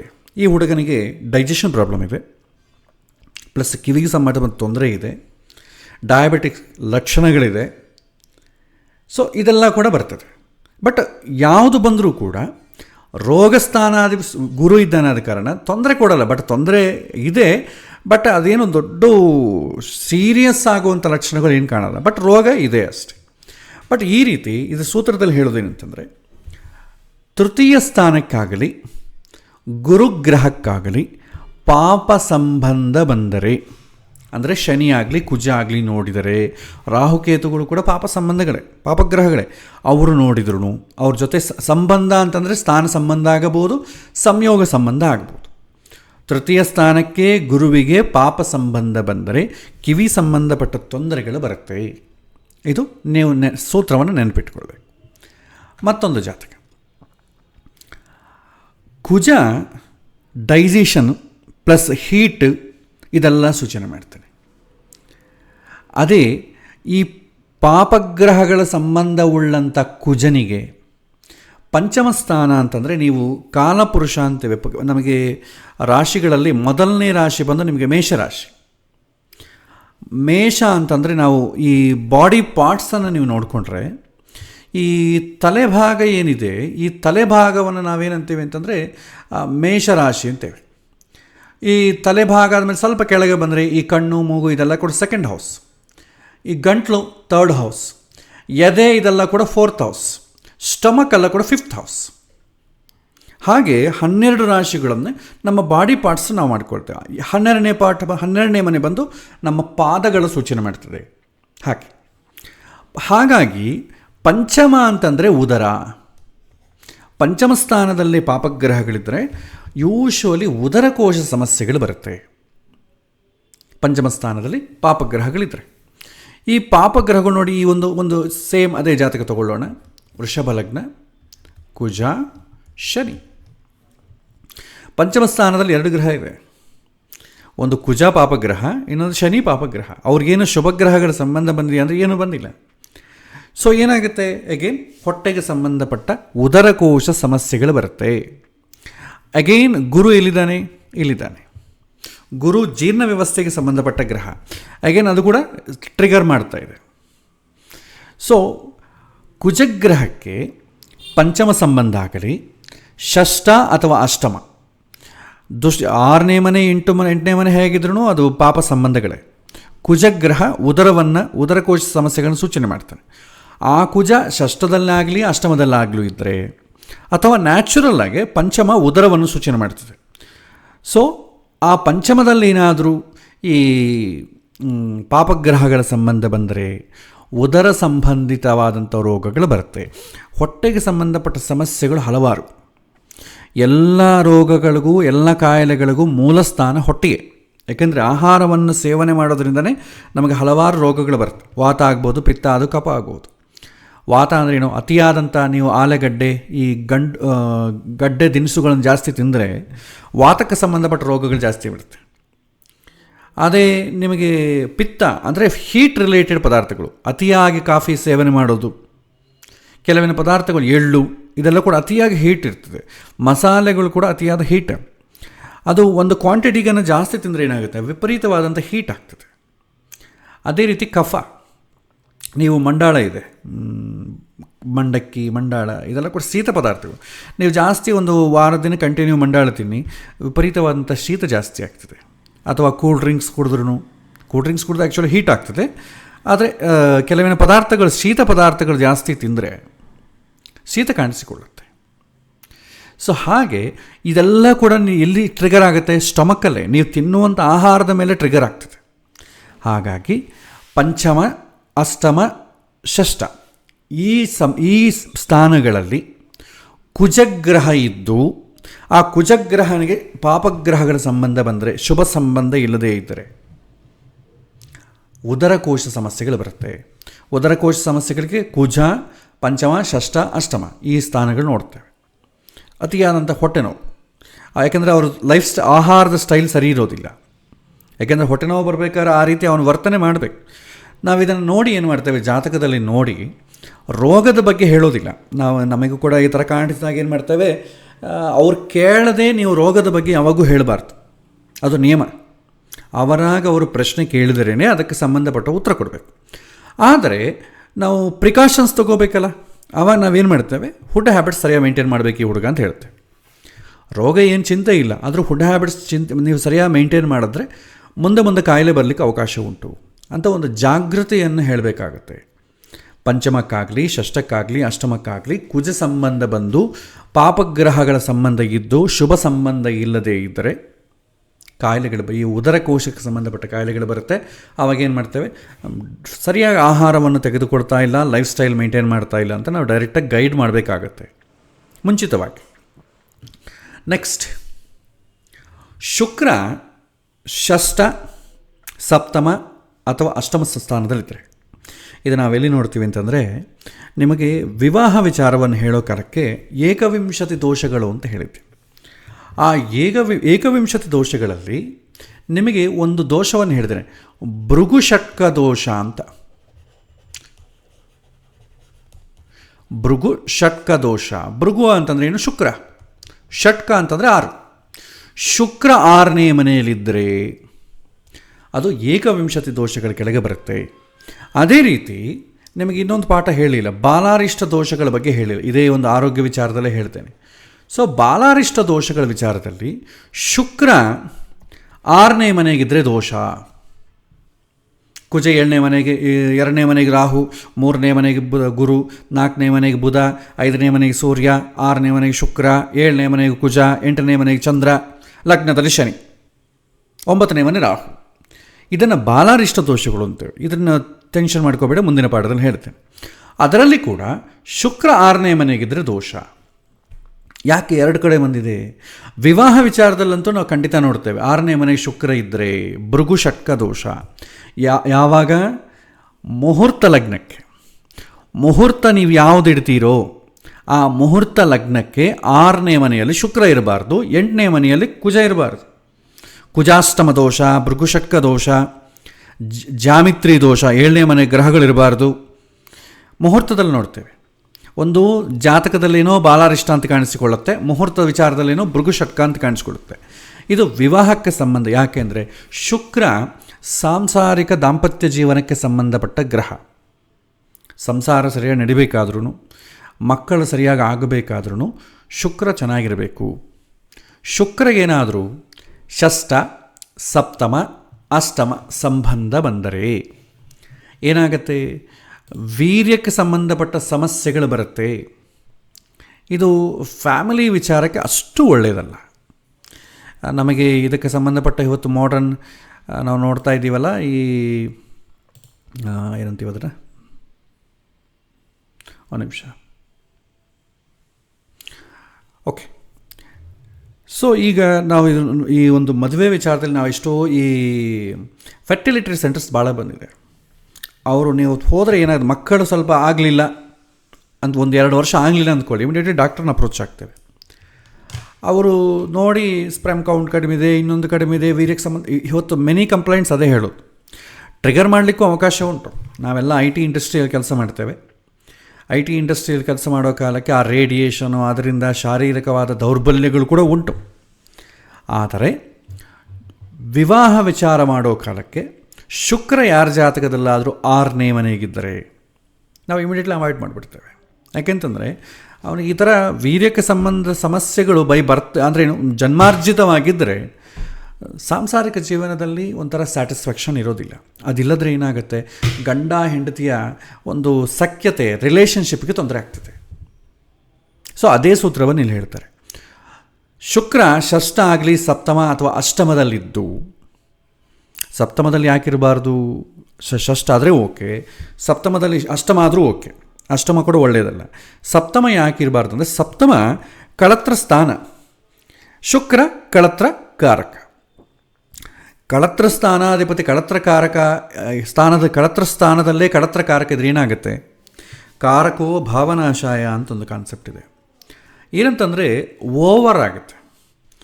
ಆಲ್ರೆಡಿ ನಾನು ಹೇಳಿದ್ನಲ್ಲ ಇಷ್ಟಕ್ಕೆ ಮುಂಚೆ, ಅದೇ ರೀತಿ ಮುಂಚೆನೇ ವಿಪರೀತವಾದ ಕುಡಿಗಾರ, ಅವನಿಗೆ ಮನೆಯಲ್ಲೇ ಬಾರ್ ಮಾಡಿಕೊಟ್ರೆ ಏನಾಗ್ತದೆ? ಜಾಸ್ತಿ ಕುಡಿದು ಆರೋಗ್ಯ ಹಾಳು ಮಾಡ್ಕೋತಾನೆ. ಸಪ್ತಮದಲ್ಲಿ ಶುಕ್ರ ಇದ್ದರೆ ಅತಿಕಾಮುಕ ಆಗ್ತಾನೆ. ಅತಿಕಾಮುಕ ಆದರೂ ಕೂಡ ಈ ಸಪ್ತಮಕ್ಕೆ ಸಂಬಂಧಪಟ್ಟ ಸಮಸ್ಯೆಗಳು ಭಾಳ ಬರುತ್ತೆ. ಈಗ ನೋಡಿ, ಭಾಳ ನಿಮಗೆ ಈ STD ಅಂತೀವಿ, ಸೆಕ್ಷುವಲ್ ಟ್ರಾನ್ಸ್ಮಿಷನ್ ಡಿಸೀಸ್ ಅಥವಾ ಸುಖವ್ಯಾಧಿಗಳು ಅಂತೇವೆ. ಎಷ್ಟೋ ಈ ಥರ ರೋಗಗಳು ಬರುತ್ತೆ. ಇದೆಲ್ಲ ಜಾಸ್ತಿ ಯಾರಿಗೆ ಬರುತ್ತೆ? ಅತಿಯಾಗಿ ಸಂಭೋಗವನ್ನು ಮಾಡೋರಿಗೆ, ಅಥವಾ ಏಕೆಂದರೆ ಅತಿಕಾಮುಕನಾಗಿದ್ದರೆ ಅವನಿಗೆ ಸೇಫ್ಟಿ ಮೆಷರ್ಸ್ ಏನಿಲ್ಲ. ಎಷ್ಟೋ ನಮಗೆ ಹೇಳ್ತಾರಲ್ಲ, ಏಡ್ಸ್ ಬರೋದು, ಹಿಂದೆಲ್ಲ ಹೇಳ್ತಿದ್ರಲ್ಲ, ಹೊರಗಿನ ಜನ ಜೊತೆ ಹೋದರೆ ಏಡ್ಸ್ ಬರುತ್ತೆ, ಜಾಗ್ರತೆಯಾಗಿರಬೇಕು, ಗೊತ್ತಿಲ್ಲದವ್ರ ಜೊತೆ ಹೋಗಬೇಡಿ, ಎಷ್ಟೋ ಎಲ್ಲ ಕಡೆ ಬರೆದಿರ್ತಾರೆ. ಸರ್ಕಾರವೇ ಅವ್ರಿಗೆ ಬೇಕಾದ ವ್ಯವಸ್ಥೆಗಳನ್ನೆಲ್ಲ ಮಾಡ್ತಾ ಇರುತ್ತೆ. ಸೊ ಏನಾಗುತ್ತೆ, ಅತಿಕಾಮುಕ ಆದರೆ ಅವನ ಕೈಲಿ ಕಂಟ್ರೋಲ್ ಮಾಡ್ಕೊಳ್ಳೋಕ್ಕಾಗಲ್ಲ. ಕಂಟ್ರೋಲ್ ಮಾಡ್ಕೊಳ್ಳೋಕ್ಕಾಗದ ಏನಾಗುತ್ತೆ, ಅನ್ಯರ ಜೊತೆ ಹೋಗ್ತಾನೆ. ಹೋದಾಗ ಏನಾಗುತ್ತೆ, ಓವರ್ ಆದರೂ ಕೂಡ ಅದಕ್ಕೆ ತೊಂದರೆ ಆಗ್ತದೆ. ಯಾವುದು ಓವರ್ ಆಗಬಾರ್ದು. ನಮ್ಮ ಶರೀರ, ನಾವು ನಿದ್ದೆ ಮಾಡ್ತೀವಿ ಅಂದ್ಕೊಳ್ಳಿ, ನಿದ್ದೆ ಕೂಡ ಇಷ್ಟು ಅವರ್ಸೇ ನಿದ್ದೆ ಮಾಡಬೇಕು ಅಂತಿದೆ. ಜಾಸ್ತಿ ನಿದ್ದೆ ಮಾಡಿದ್ರೆ ಏನಾಗುತ್ತೆ, ವೃದ್ಧಾಪ್ಯದಲ್ಲಿ ನಿದ್ದೆ ಬರಲ್ಲ, ಎಲ್ಲ ಕಳೆದು ಹೋಗ್ತದೆ, ಅಂದರೆ ಕೋಟ ಮುಗಿದೋಗುತ್ತೆ. ಅದೇ ರೀತಿ ಸಂಭೋಗ ವಿಚಾರದಲ್ಲಿ, ಸುಖ ಪಡೋ ವಿಚಾರದಲ್ಲಿ ಕೂಡ ಒಬ್ಬೊಬ್ಬ ಮನುಷ್ಯಕ್ಕೂ ಕೋಟ ಇರ್ತದೆ. ಓವರಾಗಿ ಮಾಡಿದೆ ಅಂದ್ಕೊಳ್ಳಿ, ಆದಷ್ಟು ಬೇಗ ಅದು ತೊಂದರೆ ಆಗ್ತದೆ. ಅದಕ್ಕೆ ಷಷ್ಠ, ಸಪ್ತಮ, ಅಷ್ಟಮ 3 ಹೇಳ್ತಾರೆ. ಸೊ ಈ 3 ಸ್ಥಾನದಲ್ಲಿ ಶುಕ್ರ ಏನಾದರೂ ಇದ್ದು ಪಾಪಗ್ರಹಗಳ ಸಂಬಂಧ ಬಂದರೆ, ಶುಭಗ್ರಹಗಳ ಸಂಬಂಧ ಇಲ್ಲದೇ ಇದ್ದರೆ ವೀರ್ಯ ಸಂಬಂಧಿತವಾದ ದೋಷಗಳಾಗಲಿ ಮೂತ್ರ ಸಮಸ್ಯೆಗಳಾಗಲಿ ಬರ್ತದೆ. ಅದಕ್ಕೆ ಇದು ನಾವು ವಿವಾಹ ವಿಚಾರದಲ್ಲಿ ಎಸ್ಪೆಷಲಿ ನಾವು ನೋಡ್ತೇವೆ. 6ನೇ ಮನೆಗೆ ಶುಕ್ರ ಇದ್ದ ಅಂತಂದರೆ ಸ್ವಲ್ಪ ವಿವಾಹ ವಿಚಾರದಲ್ಲಿ ಅವಾಯ್ಡ್ ಮಾಡ್ತೇವೆ. ಶುಭಗ್ರಹಗಳ ಸಂಬಂಧ ಬಂದು ಆ ಲಗ್ನ ಬಲಿಷ್ಠವಾಗಿದ್ದು, ಸಪ್ತಮಾಧಿಪತಿ ಬಲಿಷ್ಠವಾಗಿದ್ದರೆ ಪ್ರಾಬ್ಲಮ್ ಇಲ್ಲ. ಆದರೆ ಲಗ್ನ ವೀಕ್ ಆಗಿದ್ದು, 6ನೇ ಮನೆಗೆ ಶುಕ್ರ ಇದ್ದು, ಶುಭಗ್ರಹಗಳ ಸಂಬಂಧ ಬಂದಿಲ್ಲ ಅಂತಂದರೆ ತೊಂದರೆ ಕೊಡುತ್ತೆ. ಹಾಗಾಗಿ ಇದು ನಾವು ನೆನಪಿಟ್ಕೊಳ್ಬೇಕು. ವಿವಾಹ ಸಮಯದಲ್ಲಿ ಜಾತಕದಲ್ಲಿ ಇದು ನೋಡಲೇಬೇಕಾಗುತ್ತೆ ನಾವು. ಯಾಕೆಂತಂದರೆ ಹೆಣ್ಣು ಗಂಡು ಇವರಿಬ್ಬರ ಮಧ್ಯದಲ್ಲಿ ಭಾಳಷ್ಟು ರಿಲೇಷನ್ಶಿಪ್ ಇಶ್ಯೂಸ್ ಬರೋದು ಇದರಿಂದಲೇ. ಒಂದೇ ಅಸಲು ಸಾಂಸಾರಿಕ ಜೀವನ ನಡೀದೇ ಇರೋದು, ಅಥವಾ ಅತಿಕಾಮುಕ ಆಗೋದು, ಎರಡೂ ಡೇಂಜರೇ. ಅದಕ್ಕೆ ನಾವು ಖಂಡಿತವಾಗೂ ವಿವಾಹ ವಿಚಾರದಲ್ಲಿ ಇದನ್ನು ನಾವು ನೋಡ್ತೇವೆ. ನಂತರ ಒಂದು ನಿಮಿಷ. ಷಷ್ಠ ಅಷ್ಟಮಾಧಿಪತಿ ಯಾರಾಗ್ತಾರೆ? ಷಷ್ಠ ಆಗಲಿ ಅಷ್ಟಮಾಧಿಪತಿಯರಿಬ್ಬರು ಸಪ್ತಮ ಸ್ಥಾನದಲ್ಲಿದ್ದರೆ ಅಥವಾ ಅಷ್ಟಮ ಸ್ಥಾನದಲ್ಲಿ ಮತ್ತೊಂದು ಪಾಪಗ್ರಹ ಇದ್ದರೆ ಗುಹ್ಯ ರೋಗಗಳು ಉಂಟಾಗ್ತದೆ. ಸೇಮ್ ಲಾಸ್ಟ್ ಹೇಳಿದಂಥ ಸೂತ್ರವೇ ಇದೆ. ಸಪ್ತಮ ಏನು ಹೇಳುತ್ತೆ? ಕಳತ್ರ ಸ್ಥಾನ, ಶುಕ್ರ ಕಳತ್ರ ಕಾರಕ. ಕಳತ್ರ ಸ್ಥಾನಕ್ಕೆ ಪಾಪ ಸಂಬಂಧಗಳು ಬಂದು ಅಷ್ಟಮ ಸ್ಥಾನದಲ್ಲಿ ಕೂಡ ಪಾಪಗ್ರಹಗಳೇ ಇತ್ತು ಅಂದ್ಕೊಳ್ಳಿ, ಶುಭ ಗ್ರಹಗಳ ಸಂಬಂಧ ಇಲ್ಲ. ಸಪ್ತಮಕ್ಕೂ ಅಷ್ಟಮಕ್ಕೂ ಶುಭ ಸಂಬಂಧ ಇಲ್ಲ. ಆವಾಗ ಏನಾಗುತ್ತೆ? ಗುಹ್ಯ ರೋಗಗಳು ಅಂದರೆ ಸೀಕ್ರೆಟ್ ಡಿಸೀಸ್, ಅಂದರೆ ಯಾರಿಗೂ ಹೇಳ್ಕೊಳ್ಳಿಕ್ಕೆ ಆಗಲ್ಲ ಅಂಥ ರೋಗಗಳು. STD ಅದೇ ಸೆಕ್ಷುವಲ್ ಟ್ರಾನ್ಸ್ಮಿಷನ್ ಡಿಸೀಸ್ ಅಂತೀವಿ ನಾವು. ಈ ಏಡ್ಸ್ ಆಗಬಹುದು ಅಥವಾ ಬೇರೆ ಬೇರೆ ರೋಗಗಳು ಏನೇನಿದೆ ಎಲ್ಲ ಇದರಿಂದ ಬರುವಂಥದ್ದೇ. ಅವರು ಹೇಳಿಕೊಳ್ಳಲಿಕ್ಕೆ ಆಗದೇ ಇರುವಂಥ ರೋಗಗಳಿರುತ್ತೆ. ವಿವಾಹ ವಿಚಾರದಲ್ಲಿ ಇದನ್ನು ನಾವು ಖಂಡಿತ ನೋಡಬೇಕು. ಯಾಕಂದರೆ ಇಬ್ಬರ ಹುಡುಗ ಹುಡುಗಿಯ ರಿಲೇಷನ್ಶಿಪ್ ಚೆನ್ನಾಗಿರಬೇಕಂದ್ರೆ ಅವರ ಕಾಮ ಜೀವನ ಏನಿದೆ, ಅಂದರೆ ದಾಂಪತ್ಯ ಜೀವನಕ್ಕೆ ತೊಂದರೆ ಆಗಬಾರ್ದು. ದಾಂಪತ್ಯ ಜೀವನದಲ್ಲಿ ಎಲ್ಲಾದರೂ ತೊಂದರೆ ಬರುತ್ತೋ ಅವರು ಸುಖವನ್ನು ಹೊರಗಡೆ ನೋಡ್ಕೊಳ್ತಾರೆ. ಮನೆಗೆ ಸುಖ ಸಿಕ್ಕಿದ್ರೆ ಹೊರಗಡೆ ಪ್ರಯತ್ನ ಮಾಡ್ತಾರೆ. ಯಾಕೆಂತಂದರೆ ಇಟ್ಸ್ ಎನ್ ಇನ್ಸ್ಟಿಂಕ್ಟ್. ಅದನ್ನು ನಾವು ಒಂದು ಅವಾಯ್ಡ್ ಮಾಡಲಿಕ್ಕೆ ಆಗೋದಿಲ್ಲ. ನಾವು ಡೈಲಿ ನಮಗೆ ಹಸು ಹೆಂಗಾಗುತ್ತೋ ಒಂದು ಯುಕ್ತ ವಯಸ್ಸು ಬಂದ ಮೇಲೆ ಅವ್ರಿಗೂ ಅಷ್ಟೇ. ಅದನ್ನು ನಾವು ಈ ಶಾಸ್ತ್ರದಿಂದ ಆಗಲಿ ಧರ್ಮೋಪದೇಶಗಳಿಂದ ಆಗಲಿ ಕಂಟ್ರೋಲ್ ಮಾಡಲಿಕ್ಕೆ ಆಗೋದಿಲ್ಲ. ಸೊ ಹಾಗಾಗಿ ಸಪ್ತಮ ಅಷ್ಟಮದಲ್ಲಿ ಪಾಪಗ್ರಹಗಳು ಇದ್ದರೆ ಖಂಡಿತವಾಗಲೂ ನಾವೇನು ಮಾಡಬೇಕು? ಸ್ವಲ್ಪ ಈ ವಿವಾಹದ ವಿಚಾರದಲ್ಲಿ ಸ್ವಲ್ಪ ಆಲೋಚನೆ ಮಾಡಬೇಕು. ಅವರಿಗೆ ಸಪ್ತಮ ಅಷ್ಟಮ ಇದ್ದರೆ ಏನಾಗುತ್ತೆ? ಅತಿಕಾಮುಕರಾಗ್ತಾರೆ. ಅತಿಕಾಮುಕರಿಗೆ ಏನಾಗುತ್ತೆ? ರೋಗಗಳು ಅದೇ ಥರ ಸೈಡ್ ಎಫೆಕ್ಟ್ಸು ಇರುತ್ತೆ. ಸುಖ ಸಿಗುತ್ತೆ, ಬಟ್ ಸುಖದ ಜೊತೆ ಸೈಡ್ ಎಫೆಕ್ಟ್ಸ್ ಏನಾಗ್ತದೆ? ಅತಿಕಾಮುಕ ಆದರೆ ಅದಕ್ಕೆ ಸಂಬಂಧಪಟ್ಟ ರೋಗಗಳು ಉಂಟಾಗ್ತದೆ. ಇದು ಕೂಡ ವಿವಾಹ ವಿಷಯದಲ್ಲಿ ಖಂಡಿತವಾಗಿ ನಾವು ನೋಡುತ್ತೇವೆ. ಯಾರೂ ಇದಕ್ಕೋಸ್ಕರ ಜ್ಯೋತಿಷ್ಯ ಅಂತ ಯಾರೂ ಬರಲ್ಲ. ನನಗೆ ಈ ಥರ ರೋಗ ಇದೆ, ನನಗೆ ಈ ಸೆಕ್ಷುವಲ್ ಯಾರೂ ಕೂಡ ಹೇಸಿಗೆ ಎಂದರೆ ಜ್ಯೋತಿಷ್ಯ ಏನು ಬರಲ್ಲ.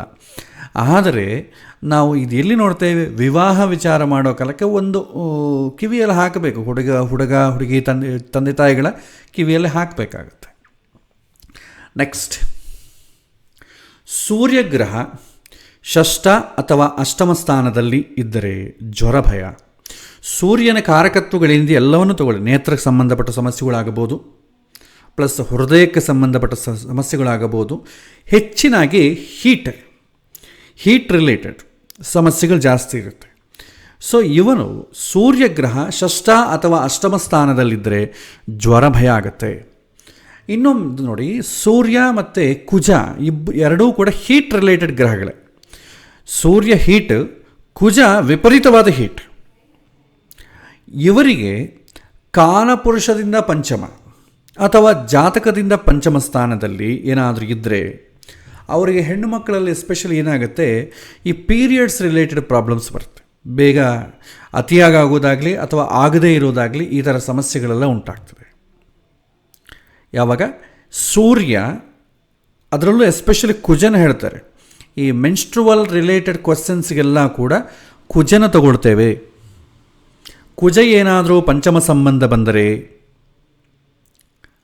ಆ ಹೆಣ್ಣು ಮಕ್ಕಳಿಗೆ ಯೂಶ್ವಲಿ ಪೀರಿಯಡ್ಸ್ ರಿಲೇಟೆಡ್ ಪ್ರಾಬ್ಲಮ್ ಬರುತ್ತೆ. ಅಸಲು ನಿಮಗೆ ಸಾರಾವಳಿ ಅಂತ ಒಂದು ಪುಸ್ತಕ ಇದೆ, ಗ್ರಂಥ. ಅದರಲ್ಲಿ ಒಬ್ಬ ಹೆಣ್ಣು ಯಾವಾಗ ಪೀರಿಯಡ್ಸ್ ಬರುತ್ತೆ, ಯಾವಾಗ ಗರ್ಭವತಿ ಆಗ್ತಾರೆ, ಅದೆಲ್ಲ ಕೂಡ ಗ್ರಹಗಳ ಸಂಚಾರದಿಂದನೇ ಹೇಳಲಿಕ್ಕೆ ಬೇಕಾದಂಥ ಸೂತ್ರಗಳುಂಟು. ಅಂದರೆ ಅವರು ಫಸ್ಟ್ ಮೆಚೂರ್ ಯಾವಾಗ ಆಗಿರ್ತಾರೆ ಆ ಡೇಟ್ಗೆ ಸಂಬಂಧಪಟ್ಟ ಜಾತಕವನ್ನು ರೆಫರೆನ್ಸ್ ಆಗಿಟ್ಟುಕೊಂಡು ನಾವು ನೋಡಬೇಕಾಗತ್ತೆ. ಬಟ್ ಇವಾಗ ಅದರ ಅವಶ್ಯಕತೆ ಇಲ್ಲ. ಯಾರೂ ಆ ಥರ ಪ್ರಶ್ನೆಗಳೇನು ಕೇಳೋದಿಲ್ಲ. ಆದ ಕಾರಣ ನಾವು ಅದನ್ನು ಜಾಸ್ತಿ ಒತ್ತು ಕೊಡೋ ಅವಶ್ಯಕತೆ ಇಲ್ಲ. ಆದರೆ ಅವಕಾಶ ಉಂಟು. ಸೊ ಹಾಗೆ ಸೂರ್ಯಗ್ರಹ ಷಷ್ಠ ಸ್ಥಾನದಲ್ಲಾಗಲಿ ಅಥವಾ ಅಷ್ಟಮ ಸ್ಥಾನದಲ್ಲಾಗಲಿ ಇದ್ದರೆ ಜ್ವರ ಭಯ ಆಗಬಹುದು, ಕಣ್ಣಿಗೆ ಸಂಬಂಧಪಟ್ಟ ತೊಂದರೆಗಳಾಗಬಹುದು, ಅಥವಾ ಈ ಹೃದಯಕ್ಕೆ ಸಂಬಂಧಪಟ್ಟ ತೊಂದರೆಗಳಾಗಬಹುದು ಆಗ್ತದೆ. ಅದಕ್ಕೆ ಮತ್ತೆ ಇಂಟೆನ್ಸಿಟಿ ಹೇಗಿರುತ್ತೆ ಅಂತಂದರೆ, ಅದಕ್ಕೆ ಸಂಬಂಧಪಟ್ಟ ಸ್ಥಾನಗಳು ಎಲ್ಲ ವೀಕ್ ಆಗಿತ್ತು ಅಂತ ಅಂದ್ಕೊಳ್ಳಿ, ಡೆನ್ಸಿಟಿ ಜಾಸ್ತಿ ಇರುತ್ತೆ. ಸ್ವಲ್ಪ ಶುಭಗ್ರಹ ಸಂಬಂಧ ಇದ್ದು ಉಳಿದ ಗ್ರಹಗಳು ಚೆನ್ನಾಗಿತ್ತು ಅಂದ್ಕೊಳ್ಳಿ, ಸಣ್ಣ ಪ್ರಾಬ್ಲಮ್ ಆಗುತ್ತೆ. ಜ್ವರ ಬಂದು ಹೊಟ್ಟೋಗೋದು ಬೇರೆ, ಜ್ವರ ಬಂದು ICL ಹಾಕಿ ಡಾಕ್ಟರ್ಸ್ ಒಂದು ಮಂತ್ ರೆಸ್ಟ್ ಇಟ್ಕೊಂಡು ಶರೀರ ಎಲ್ಲ ಹಾಳು ಮಾಡಿ ಆಗೋದು ಬೇರೆ. ಜ್ವರವೇ ಕಾರಣ ಎರಡಕ್ಕೂ. ಜ್ವರ ಎಲ್ಲರಿಗೂ ತೊಂದರೆ ಕೊಡಲ್ಲ. ಜ್ವರ ಅಂದರೆ ಏನು? ಜ್ವರಕ್ಕೆ ಪರ್ಟಿಕ್ಯುಲರ್ ನಿಮಗೆ ಮೆಡಿಸನ್ ಇಲ್ಲ, ಸಿಂಪ್ಟಮ್ಯಾಟಿಕ್ ಟ್ರೀಟ್ಮೆಂಟ್ ಅಂತೇವೆ. ನೆಗಡಿ ಇದ್ದರೆ ನೆಗಡಿ ಮಾತ್ರೆ ಕೊಡೋದು, ಕೆಮ್ಮಿದ್ರೆ ಕೆಮ್ಮಿಗೆ ಮಾತ್ರೆ ಕೊಡೋದು, ಪೈನ್ಸ್ ಇದ್ದರೆ ಅದಕ್ಕೆ ಮಾತ್ರೆ ಕೊಡೋದು. ಜ್ವರ ಅಂತ ಅಂಬೋದು ಏನಂತಂದರೆ ಬಾಡಿಯಲ್ಲ ಯಾವುದೋ ಒಂದು ವ್ಯವಸ್ಥೆ ಸರಿಯಾಗಿ ಕೆಲಸ ಮಾಡದೇ ಇದ್ದರೆ ಶರೀರ ಒಂದು ಇಂಡಿಕೇಶನ್ ಕೊಡ್ತದೆ. ಸೊ ಶರೀರಕ್ಕೆ ಬಿಸಿ ಜಾಸ್ತಿ ಆಗುತ್ತೆ, ಸರಿಯಾಗಿ ಕೆಲಸ ಮಾಡ್ತಿಲ್ಲ ಅಂತ ಅರ್ಥ. ನಮ್ಮದು ಅಷ್ಟೇ, ಯಾವುದೋ ಒಂದು ಐಟಮ್ ತುಂಬ ಓವರ್ ಹೀಟ್ ಆಗ್ತಾ ಇದೆ ಅಂತಂದರೆ ಸರಿಯಾಗಿ ಕೆಲಸ ಮಾಡ್ತಾ ಇಲ್ಲ ಅಂತ ಅರ್ಥ. ಹಾಗೆ ಸೂರ್ಯಕ್ಕೆ 6ನೇ ಮನೆ ಅಷ್ಟಮ ಸಂಬಂಧ ಬಂದರೆ ಯೂಶ್ವಲಿ ನಿಮಗೆ ಗ್ರಹಗಳು ಕಾರಕತ್ವಗಳು ಏನು ಹೇಳಿದ್ದೇನೆ ಆ ಗ್ರಹಗಳು ಷಷ್ಠ ಅಷ್ಟಮ ಸ್ಥಾನದಲ್ಲಿದ್ದು ಶುಭ ಗ್ರಹಗಳ ಸಂಬಂಧ ಬರದೇ ಇದ್ದರೆ ಆ ಗ್ರಹ ಸೂಚನೆ ಮಾಡುವಂಥ ರೋಗಗಳು ಆ ದಶಾಕಾಲದಲ್ಲಿ ಅನುಭವಕ್ಕೆ ಬರುತ್ತೆ. ಇದು ಕಾಮನ್ ಸೂತ್ರ. ಅದನ್ನು ಈ ಶ್ಲೋಕ ರೂಪದಲ್ಲಿ ಬಿಡಿಸಿ ಹೇಳ್ತಿದ್ದಾರೆ ಅಷ್ಟೇ. ನೆಕ್ಸ್ಟ್, ಕುಜ ಕೇತು ಅಷ್ಟಮ ಸ್ಥಾನದಲ್ಲಿದ್ದರೆ ಹುಣ್ಣುಗಳು ಬರುತ್ತೆ. ಕುಜ ಅಂದ್ರೇನು? ಹೀಟ್. ಕೇತು ಅಂತಂದರೆ ಇಂಟರ್ನಲ್ ಡಿಸೀಸ್, ಇಂಟರ್ನಲ್ಲಾಗಿ ಅದು ಬೇಗ ಕಾಣಿಸಿಕೊಳ್ಳೋದಿಲ್ಲ. ರಾಹು ಅಷ್ಟೇ, ರಾಹು ಕೂಡ ಸಸ್ಪೆಕ್ಟೆಡ್ ಡಿಸೀಸ್ ಅಂತೇವೆ. ಕ್ರಾನಿಕಲ್ ಅಸಲು ಗೊತ್ತೇ ಆಗೋದಿಲ್ಲ, ಕೊನೆಗೆ ಯಾವಾಗೋ ಗೊತ್ತಾಗ್ತದೆ. ಈ ಕಿಡ್ನಿ ರಿಲೇಟೆಡ್ ಪ್ರಾಬ್ಲಮ್ ಆಗಲಿ, ಕ್ಯಾನ್ಸರ್ ರಿಲೇಟೆಡ್ ಆಗಲಿ ಯಾವಾಗೋ ಗೊತ್ತಾಗ್ತದೆ. ಸೊ ಕುಜ ಕೇತು ಅಂತಂಬೋದು, ಕುಜನೂ ಹೀಟ್ ರಿಲೇಟೆಡ್ ಗ್ರಹವೇ, ಕೇತು ಕೂಡ ಹೀಟ್ ರಿಲೇಟೆಡ್ ಗ್ರಹವೇ. ಕುಜ ಓವರ್ ಹೀಟು, ಕೇತು ಹೀಟ್. ಈ ಎರಡು ಗ್ರಹಗಳು ಷಷ್ಠದಲ್ಲಾಗಲಿ ಅಷ್ಟಮ ಸ್ಥಾನದಲ್ಲಿ ಇದ್ದರೆ ತುಂಬ ಹುಣ್ಣುಗಳು ಯಾವ ಬರುತ್ತೆ? ಓವರ್ ಹೀಟ್ ಆದರೆ ಹುಣ್ಣುಗಳು ಬರುತ್ತೆ, ರಕ್ತ ಸಂಬಂಧಪಟ್ಟ ದೋಷಗಳೆಲ್ಲ ಬರುತ್ತೆ. ಕುಜ ರಕ್ತದ ದೋಷಗಳಿಗೆ ಸಂಬಂಧಪಟ್ಟ ಗ್ರಹ. ಸೊ ಯಾವುದೋ ಒಂದು ಕೊಲೆಸ್ಟ್ರಾಲ್ ಪ್ರಾಬ್ಲಮ್ ಆಗೋದು, ಇನ್ನೊಂದು ಪ್ರಾಬ್ಲಮ್, ಹುಣ್ಣುಗಳು ಬರಲಿಕ್ಕೆ ಏನು ಕಾರಣ? ಚರ್ಮ ಸಂಬಂಧಪಟ್ಟ ರೋಗ ಆಗ್ಬೋದು, ಅದಕ್ಕೆ ಸಂಬಂಧಪಟ್ಟ ಕಾಣಿಸಿಕೊಳ್ಳುತ್ತೆ. ಕುಜ ಕೇತು ಅಷ್ಟಮ ಸ್ಥಾನದಲ್ಲಾಗಲಿ ಷಷ್ಠ ಸ್ಥಾನದಲ್ಲಿ ಇದ್ದರೆ ಕೂಡ ಹುಣ್ಣುಗಳು ಬರುವಂಥದ್ದು ವ್ರಣಗಳು ಅಂತೇವೆ, ಅದು ಬರ್ತದೆ. ಆ ವ್ರಣದಲ್ಲಿ ದೊಡ್ಡ ವ್ರಣ ಯಾವುದು? ಕ್ಯಾನ್ಸರ್. ಅದು ಕೂಡ ಬರಲಿಕ್ಕೆ ಅವಕಾಶ ಉಂಟು. Depends on density, life style and density. ಎಲ್ಲ ಕೂಡ ಜಾತಕದ ಪ್ರಕಾರ ಆಗಬೇಕು ಅಂತಿಲ್ಲ. ಜಾತಕದಲ್ಲಿರೋ ಸೂಚನೆ ಮಾಡಿ ನಿಮಗೆ ಲೈಫ್ ಸ್ಟೈಲ್ ಕೂಡ ಅದನ್ನು ಸ್ವೀಕಾರ ಮಾಡೋಕ್ಕೆ ಅನುಗುಣವಾಗಿದ್ದರೆ ಪ್ರಾಬ್ಲಮ್ ದೊಡ್ಡದಾಗ್ತದೆ. ಜಾತಕದಲ್ಲೇ ಪ್ರಾಬ್ಲಮ್ ದೊಡ್ಡದಾಗಿರುತ್ತೆ ಅಂತ ಅಂದ್ಕೋಬೇಡಿ. ಲೈಫ್ ಸ್ಟೈಲ್ ತುಂಬ ಚೆನ್ನಾಗಿದ್ದು ಜಾತಕದಲ್ಲಿ ರೋಗ ಸೂಚನೆ ಮಾಡ್ತಾಯಿದ್ರೆ ಸ್ವಲ್ಪ ರೋಗದಿಂದ ಹೊರಟೋಗುತ್ತೆ. ಆ ಜಾತಕದ ಪಾಪದ ಜೊತೆ ನಮ್ಮ ಲೈಫ್ ಸ್ಟೈಲು ವರ್ಸ್ಟ್ ಆಗಿತ್ತಂದರೆ ಪ್ರಾಬ್ಲಮ್ ದೊಡ್ಡದಾಗ್ತದೆ. ಸಣ್ಣ ಹುಣ್ಣು ಬರೋದು ಬೇರೆ, ದೊಡ್ಡ ಕ್ಯಾನ್ಸರ್ ಅಂತ ಹುಣ್ಣು ಬರೋದು ಬೇರೆ. ಅರ್ಥ ಆಯ್ತಾ? ಸೊ ಈ ರೀತಿ ನಾವು ಅರ್ಥ ಮಾಡ್ಕೊಳ್ಬೇಕು. ಜಾತಕದಲ್ಲೇ ಕ್ಯಾನ್ಸರ್ ಅಂತ ರೋಗ ಬರುತ್ತೆ ಅಂತ ಹೇಳಲಿಕ್ಕೆ ಆಗೋದಿಲ್ಲ. ಸೊ ನಮ್ಮ ಲೈಫ್ ಸ್ಟೈಲ್ ಕೂಡ ಅದಕ್ಕೆ ಕಾರಣ ಆಗ್ತದೆ. ನೆಕ್ಸ್ಟ್, ಶುಕ್ರ ಷಷ್ಠ ಅಥವಾ ಅಷ್ಟಮ ಸ್ಥಾನದಲ್ಲಿದ್ದರೆ ಜನನೇಂದ್ರಿಯ ಸಂಬಂಧಪಟ್ಟ, ಇದು ಸೇಮ್ ಲಾಸ್ಟ್ ಟೈಮ್ ಹೇಳಿದ್ವಲ್ಲ, ಅದೇ ಸೆಕ್ಷುವಲ್ ರಿಲೇಟೆಡ್ ಪ್ರಾಬ್ಲಮ್ ಬರುತ್ತೆ. ಜನನೇಂದ್ರಿಯಗಳು ಅಂತಂದರೆ ಏನು? ನಮ್ಮ ಸೆಕ್ಷುವಲ್ ಪಾರ್ಟ್ಸ್ ಏನೇನಿರುತ್ತೆ ಅದಕ್ಕೆ ಸಂಬಂಧಪಟ್ಟ ರೋಗಗಳು ಬರುತ್ತೆ. ಯಾವಾಗ ಶುಕ್ರ ಷಷ್ಠ ಅಥವಾ ಅಷ್ಟಮ ಸ್ಥಾನದಲ್ಲಿ ಇದ್ದು ಶುಭ ಗ್ರಹಗಳ ಸಂಬಂಧ ಇಲ್ಲದೇ ಇದ್ದರೆ ಆ ರೋಗಗಳು ಕಾಣಿಸಿಕೊಳ್ಳುತ್ತೆ. ನೆಕ್ಸ್ಟ್, ಗುರು ಷಷ್ಠ ಅಥವಾ ಅಷ್ಟಮ ಸ್ಥಾನದಲ್ಲಿದ್ದರೆ ಕ್ಷಯೆ, ಮಧುಮೇಹ ರೋಗಗಳು ಅನುಭವಕ್ಕೆ ಬರುತ್ತೆ. ಮಧುಮೇಹ ಅಂದರೆ ಏನು?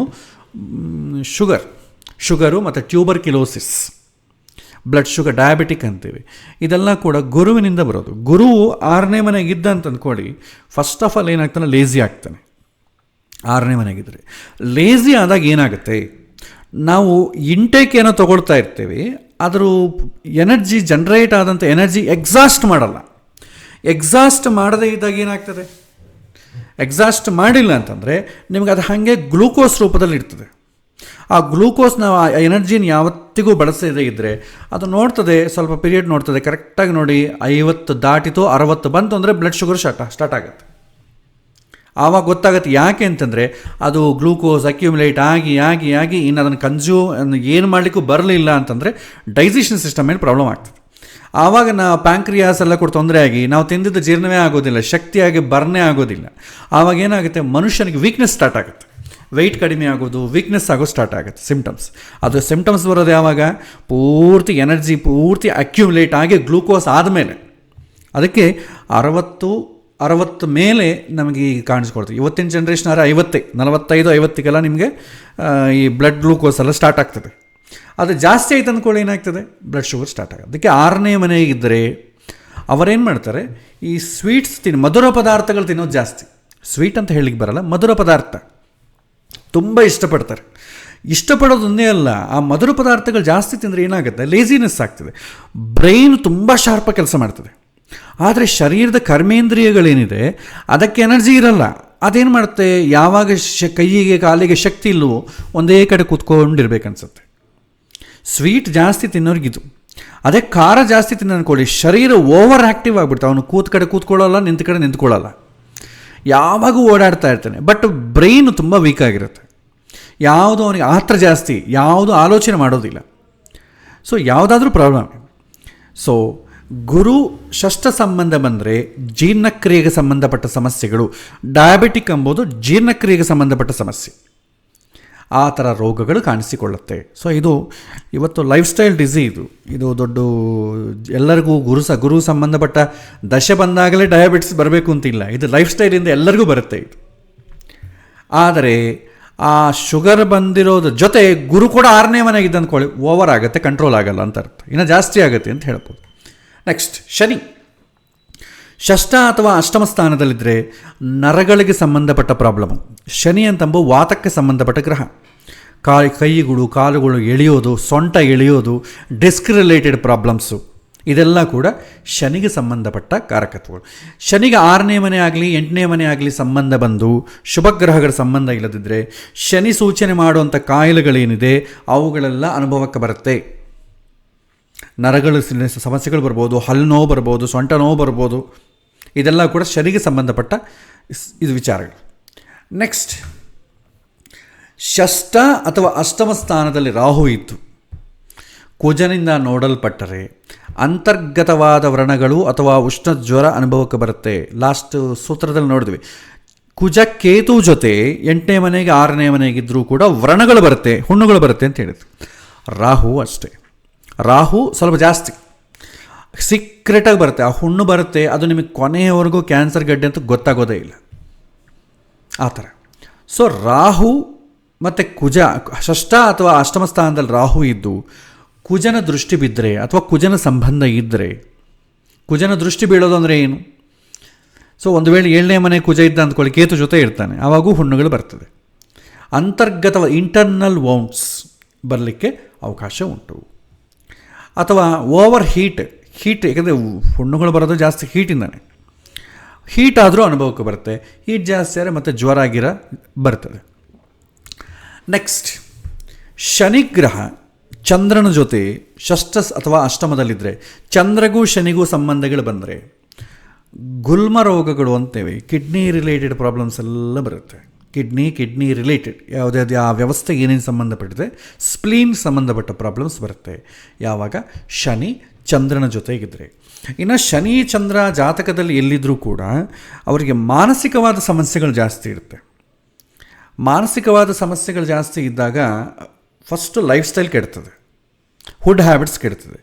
ಯಾವಾಗ ಫುಡ್ ಹ್ಯಾಬಿಟ್ಸು ಲೈಫ್ ಸ್ಟೈಲ್ ಕೆಡ್ತದೋ ಇಮಿಡಿಯೇಟ್ಲಿ ಕಿಡ್ನಿ ರಿಲೇಟೆಡ್ ಪ್ರಾಬ್ಲಮ್ ಬರುತ್ತೆ. ಯಾಕಂದರೆ ಚಂದ್ರ ಅಂದರೆ ನೀರು, ನೀವು ನೀರು ಸರಿಯಾಗಿ ಕುಡಿದಿದ್ರೆ ಏನಾಗುತ್ತೆ, ಕೊನೆಗೆ ನೀರು ಜಾಸ್ತಿ ಇಂಟೇಕ್ ಇಲ್ಲ ಅಂತಂದರೆ ಭಾಳಷ್ಟು ಕಿಡ್ನಿ ರಿಲೇಟೆಡ್ ಪ್ರಾಬ್ಲಮ್. ಅದಕ್ಕೆ ಜಾಸ್ತಿ ನೀರು ಕುಡೀರಿ, ಕಿಡ್ನಿ ಪ್ರಾಬ್ಲಮ್ ಬರಲ್ಲ ಅಂತ ಹೇಳ್ತಾರೆ. ಚಂದ್ರ ಬಂದು ನೀರು, ಶನಿಗ್ರಹ ಅದಕ್ಕೆ ಸಂಬಂಧಪಟ್ಟ ವ್ರಣ. ನೀವು ಸರಿಯಾಗಿ ಚಂದ್ರನ ಜೊತೆ ಶನಿ ಇದ್ದರೆ ಸರಿಯಾಗಿ ನೀರು ಕುಡಿಯೋದಿಲ್ಲ, ಹಾಗೂ ನಾವು ರಿಲೇಟ್ ಮಾಡ್ಬೋದು. ಅಥವಾ ಇವರಿಬ್ಬರು ಜೊತೆಗಿದ್ದರೆ ಮಾನಸಿಕವಾದ ಒತ್ತಡ ಜಾಸ್ತಿ ಬರುತ್ತೆ. ಅಷ್ಟಮ ಶನಿ, ಅರ್ಧಾಷ್ಟಮ ಶನಿ, 7 ವರ್ಷ ಶನಿ ಎಲ್ಲ ಕೂಡ ಶನಿ ಚಂದ್ರಗಳಿಂದನೇ ಬರುತ್ತೆ ತಾನೆ. ಆವಾಗ ಏನಾಗುತ್ತೆ, ಲೈಫ್ ಸ್ಟೈಲ್ ಕೆಡ್ತದೆ. ಲೈಫ್ ಸ್ಟೈಲ್ ಕೆಟ್ಟಾಗ ಅಗೈನ್ ನಮ್ಮ ಫುಡ್ ಮೇಲೆ ನಾವು ತಗೊಳ್ಳೋ ಇಂಟೇಕ್ ಮೇಲೆ ಬೀಳುತ್ತೆ. ಚರಕ ಸಂಹಿತೆಯಲ್ಲಿ ಒಂದು ಸೂತ್ರ ಬರುತ್ತೆ, ಊಟ ನಾವು ಹೇಗೆ ಮಾಡಬೇಕು ಅಂತಂದಾಗ ನಮ್ಮ ಸ್ಟೊಮಕ್ ಯಾವ ಸೈಜಲ್ಲಿರುತ್ತೋ ಅದಕ್ಕೆ ಅರ್ಧವೇ ತಿನ್ನಬೇಕು, ಅರ್ಧ ಸಾಲಿಡ್ ಫುಡ್ ತಿನ್ನಬೇಕು, 25% 50% ಸಾಲಿಡ್ ಫುಡ್, 25% ವಾಟರ್, 25% ಎಂಟಿ ಇರಬೇಕು. ಈ ಥರ ಇದ್ದರೆ ನಿಮ್ಗೆ ಏನು ತೊಂದರೆ ಬರಲ್ಲ. ಬಟ್ ಇದು ನಮ್ಗೆ ಹೆಂಗೆ ಗೊತ್ತಾಗ್ತದೆ, ಗೊತ್ತಾಗಲ್ವಲ್ಲ. ಅದಕ್ಕೆ ಹೇಳ್ತಾರೆ, ಸಾಮಾನ್ಯವಾದಂಥ ಸೂತ್ರ ಹೇಳ್ತಾರೆ, ಊಟಕ್ಕೆ ಕೂತ ಮೇಲೆ, ಕೆಳಗೆ ಕೂತ ಮೇಲೆ ಊಟ ಮಾಡಿ ಆರಾಮಾಗಿ ಮೇಲೆ ಕೆದ್ದು ಬಿಡಬೇಕು, ಯಾವ ಸ್ಟ್ರೈನೂ ಇಲ್ಲದೆ ಮೇಲಕ್ಕೆ ಎದ್ವಿ ಅಂತಂದರೆ ನಾವು ಪರ್ಫೆಕ್ಟಾಗಿ ಊಟ ಮಾಡಿದ್ದೀವಿ ಅಂತ ಅರ್ಥ. 50% ಹುಡ್ಡೆ ತೊಗೊಂಡಿದ್ದೀವಿ, 25% ವಾಟರ್ ತೊಗೊಂಡಿದ್ದೀವಿ ಅಂತ ಅರ್ಥ. ಏಳಬೇಕಂದ್ರೆ ಕೈ ಕೆಳಗಿಟ್ಟು ಎಬ್ಬಿಸಿ ಯಾರೋ ಒಬ್ಬರು ಎಬ್ಬಿಸ್ಬೇಕು. ಈ ಹಬ್ಬ ಹರಿದಿನಗಳು ಬಂದರೆ ಫುಡ್ ಜಾಸ್ತಿ ಮಾಡ್ತಾರೆ, ಯಾರೋ ಒಬ್ಬರು ಎಬ್ಬಿಸ್ಬೇಕಾಗತ್ತೆ. ಆ ಥರ ಇದ್ದರೆ ನಾವು ಜಾಸ್ತಿ ತಿಂದಿದ್ದೀವಿ ಅಂತ ಅರ್ಥ. ಗಂಟ್ಲವರೆಗೂ ತಿಂತೀವಿ ಅಂತ ಅಂತೀವಿ ನಾವು. ಅಷ್ಟವರೆಗೂ ತಿಂದರೆ ಏನಾಗುತ್ತೆ, ನಿಮಗೆ ಅಸಲು ಡೈಜೆಷನ್ ಆಗಬೇಕಾದ್ರೆ ಸ್ವಲ್ಪ ಎಂಟಿ ಸ್ಪೇಸ್ ಬೇಕಲ್ಲ, 25% ಎಂಟಿ ಸ್ಪೇಸ್ ಬೇಕು. ನಾವು ಅದನ್ನು ನಿಯಮಗಳ ಪಾಲನೆ ಮಾಡದೆ ಓವರ್ ಫುಡ್ ತೊಗೊಂಡ್ರೂ ಕೂಡ ಡೈಜೆಷನ್ ಪ್ರಾಬ್ಲಮ್ ಬರುತ್ತೆ. ಡೈಜೆಷನ್ ಆದಮೇಲೆ ನಮಗೆ ಗ್ರಾಸೆಸ್ಟ್ ಈ ಶರೀರದಲ್ಲಿರುವಂಥ ಹೊಲಸನ್ನು ಹೊರಗೆ ಹಾಕಬೇಕಲ್ಲ, ಕ್ಲೀನ್ ಮಾಡಬೇಕಲ್ಲ, ಬ್ಲಡ್ ಕ್ಲೀನ್ ಮಾಡಬೇಕು. ಇದೆಲ್ಲ ಕೂಡ ಕಿಡ್ನಿಗಳೇ ಮಾಡೋದು. ಸೊ ನೀರು ಸರಿಯಾಗಿ ಕುಡಿದಿದ್ರೆ ಆ ಥರ ತೊಂದರೆಗಳು ಬರುತ್ತೆ. ಸೊ ಎಸ್ಪೆಷಲಿ ಶನಿ ಚಂದ್ರ ಕಿಡ್ನಿ ಆಗಲಿ ಈ ಥರ ಸ್ಪ್ಲೀನ್ ರಿಲೇಟೆಡ್ ಪ್ರಾಬ್ಲಮ್ಸನ್ನು ಸೂಚನೆ ಮಾಡ್ತದೆ. ಆಮೇಲೆ ಷಷ್ಠ ಅಥವಾ ಅಷ್ಟಮ ಜಲರಾಶಿ ಆಗಿರಬೇಕು. ಈಗ ಜಲರಾಶಿಗಳು ನಮಗೆ ಯಾವುದಾದ್ರು ಬರುತ್ತೆ. ಸೊ ಕರ್ಕರಾಶಿ ಜಲರಾಶಿ, ವೃಶ್ಚಿಕ ರಾಶಿ ಜಲರಾಶಿ, ಮೀನರಾಶಿ ಜಲರಾಶಿ. ಒಂದು ವೇಳೆ ಈ ಏನಾದರೂ 6ನೇ ಮನೆ ಆಗಿದ್ದರೆ, ಮೀನ ಆಗಲಿ, ಕರ್ಕ ಆಗಲಿ, ವೃಶ್ಚಿಕ ಆಗಲಿ, ಇವು ಏನಾದರೂ 6ನೇ ಮನೆ ಅಥವಾ ಅಷ್ಟಮ ಸ್ಥಾನ ಆಗಿದ್ದು, ಕ್ಷೀಣ ಚಂದ್ರ ಇದ್ದರೆ, ಚಂದ್ರ ಏನಾದರೂ ಅಲ್ಲಿದ್ದರೆ, ಯಾಕೆಂದರೆ ಚಂದ್ರ ಕೂಡ ಜಲರಾಶಿಯಲ್ಲಿ ಜಲಗ್ರಹ ಇದ್ದರೆ ಶೀತ ಕಫ ಅನುಭವಕ್ಕೆ ಬರುತ್ತೆ. ಜಲರಾಶಿಯಲ್ಲಿ ಜಲಗ್ರಹ ಇದ್ದರೆ, ಚಂದ್ರನೂ ಜಲಗ್ರಹವೇ, ಶುಕ್ರ ಕೂಡ ಸಮ್ಟೈಮ್ಸ್ ಜಲಗ್ರಹವೇ ಅಂತೇವೆ. ಅವರೇನಾದರೂ ಜಲರಾಶಿಯಲ್ಲಿದ್ದು ಅದು 6ನೇ ಮನೆ ಆಗಿದ್ದರೆ ಜಲಕ್ಕೆ ಸಂಬಂಧಪಟ್ಟ ಸಮಸ್ಯೆಗಳು ಬರ್ತವೆ. ಅದೇ ಹೀಟ್ ರಿಲೇಟೆಡ್ ಉಂಟು ಮಾಡೋದು ಯಾವುದು, ಕುಜ ಮತ್ತು ಸೂರ್ಯ. ಇವರು ಅಗ್ನಿತತ್ವವಾದ ರಾಶಿಯಲ್ಲಿದ್ದರೆ, ಮೇಷ, ಸಿಂಹ, ಧನುಸ್ಸು, ಈ ರಾಶಿಯಲ್ಲೇನಾದರೂ ಕುಜ ಆಗಲಿ ಸೂರ್ಯ ಆಗಲಿ ಇದ್ದು ಅದೇನಾದರೂ 6ನೇ ಮನೆ ಆದರೆ ವಿಪರೀತವಾದಂಥ ಹೀಟ್ ರಿಲೇಟೆಡ್ ಪ್ರಾಬ್ಲಮ್ಸ್ ಬರುತ್ತೆ. ಆಮೇಲೆ ಇದೊಂದು ಸಾಲಿಡ್ ಭೂತತ್ವವಾದ ರಾಶಿಗಳು, ಅದು ವೃಷಭ, ಅರ್ಥಿ ಸೈನ್, ವೃಷಭ, ಕನ್ಯಾ, ಆಮೇಲೆ ಮಕರ, ಅರ್ಥಿ ಸೈನ್. ಇದನ್ನು ನಾವು ಜಡ ಅಂತೇವೆ. ಗುರುಗ್ರಹ ಏನಾದರೂ ಇದ್ದರೆ ವಿಪರೀತವಾದ ಲೇಜಿ ಇರ್ತಾನೆ, ಅವನು ಯಾವ ಕೆಲಸವೂ ಸರಿಯಾಗಿ ಮಾಡೋದಿಲ್ಲ. ಆದ ಕಾರಣ ಡೈಜೆಷನ್ ರಿಲೇಟೆಡ್ ಪ್ರಾಬ್ಲಮ್ಸ್ ಬರುತ್ತೆ. ಅದೇ ಮಿಥುನ, ಇದು ಏರಿ ಸೈನ್, ವಾಯುತತ್ವವಾದ ರಾಶಿ, ಮಿಥುನ, ತುಲಾ, ಕುಂಭ. ಇಲ್ಲೇನಾದರೂ ವಾಯುತತ್ವವಾದ ರಾಶಿಗಳಿದ್ದರೆ ಅಂತಂದರೆ ಬುಧ ಆಗ್ಬೋದು ಅಥವಾ ಶನಿ ಆಗ್ಬೋದು. ಇದು ವಾಯುತತ್ವವಾದ ರಾಶಿಗಳು ಬಂದರೆ ವಿಪರೀತವಾದಂಥ ವಾತ, ಕೈ ಕಾಲು ಎಳೆಯೋದು, ಸೊಂಟ ಎಳೆಯೋದು, ಡಿಸ್ಕ್ ರಿಲೇಟೆಡ್ ಪ್ರಾಬ್ಲಮ್ಸ್ ಎಲ್ಲ ಕೂಡ ಅನುಭವ ಬರುತ್ತೆ. ಯಾವಾಗ ಅದು 6ನೇ ಮನೆ ಆಗಿ ಆ ಗ್ರಹಗಳು ಇದ್ದರೆ. ಹೀಗೆ ಸೂತ್ರವನ್ನು ನಾವು ನೆನಪಿಟ್ಕೊಳ್ಬೇಕು. ಮುಖ್ಯವಾಗಿ ಎಲ್ಲವನ್ನು ಇದನ್ನು ನೆನಪಿಟ್ಕೊಳ್ಳೋದಕ್ಕೆ ಕಷ್ಟ ಆಗ್ತದೆ. ಸಿಂಪಲಾಗಿ ಹೇಳ್ತೇನೆ, ನಾನು ಗ್ರಹಗಳ ಕಾರಕತ್ವಗಳನ್ನು ತಿಳಿಸಿದ್ದೇನೆ. ಮುಖ್ಯವಾದಂಥ ರೋಗಗಳನ್ನು ನೆನಪಿಟ್ಟುಕೊಳ್ಳಿ. ಆ ಗ್ರಹ ಜಾತಕದಲ್ಲಿ 6ನೇ ಮನೆಗೋ 8ನೇ ಮನೆಗೋ 12ನೇ ಮನೆಗಿದ್ದು ಶುಭಗ್ರಹಗಳ ಸಂಬಂಧ ಇಲ್ಲದೆ ಪಾಪಗ್ರಹಗಳ ಸಂಬಂಧ ಇತ್ತು ಅಂತಂದರೆ ಆ ಗ್ರಹಗಳು ಸೂಚನೆ ಮಾಡುವಂಥ ರೋಗ ಆಯಾ ದಶಾಕಾಲದಲ್ಲಿ ಅನುಭವಕ್ಕೆ ಬರುತ್ತೆ. ದಶೆ ಅಂತಂದರೆ ಇನ್ನು ಮಹಾದಶೆ ಅಂತರ್ದಶೆ ಬಂದಿಲ್ಲ ಅಂತ ಅಂದ್ಕೋಬೇಡಿ. ನಮಗೆ ಪ್ರಾಣದಶೆ, ಸೂಕ್ಷ್ಮ ರೋಗ ಟ್ರಿಗರ್ ಆಗಲಿಕ್ಕೆ ಯಾವುದೋ ಒಂದು ಪಾಯಿಂಟ್ ಸಾಕು. ಪ್ರಾಣದಶೆ ಆಗ್ಬೋದು, ಸೂಕ್ಷ್ಮದಶೆ ಆಗ್ಬೋದು, ಅಂತರ್ದಶೆ, ಪ್ರತ್ಯಂತರ್ದಶೆ ಆಗ್ಬೋದು, ಯಾವುದ್ರಲ್ಲಿ ಬಂದ್ರೂ ಟ್ರಿಗರ್ ಆಗ್ತದೆ. ಆದರೆ ಶುಭ ಸಂಬಂಧ ಇಲ್ಲದೇ ಇದ್ದರೆ ಡೆನ್ಸಿಟಿ ಜಾಸ್ತಿ ಆಗುತ್ತೆ.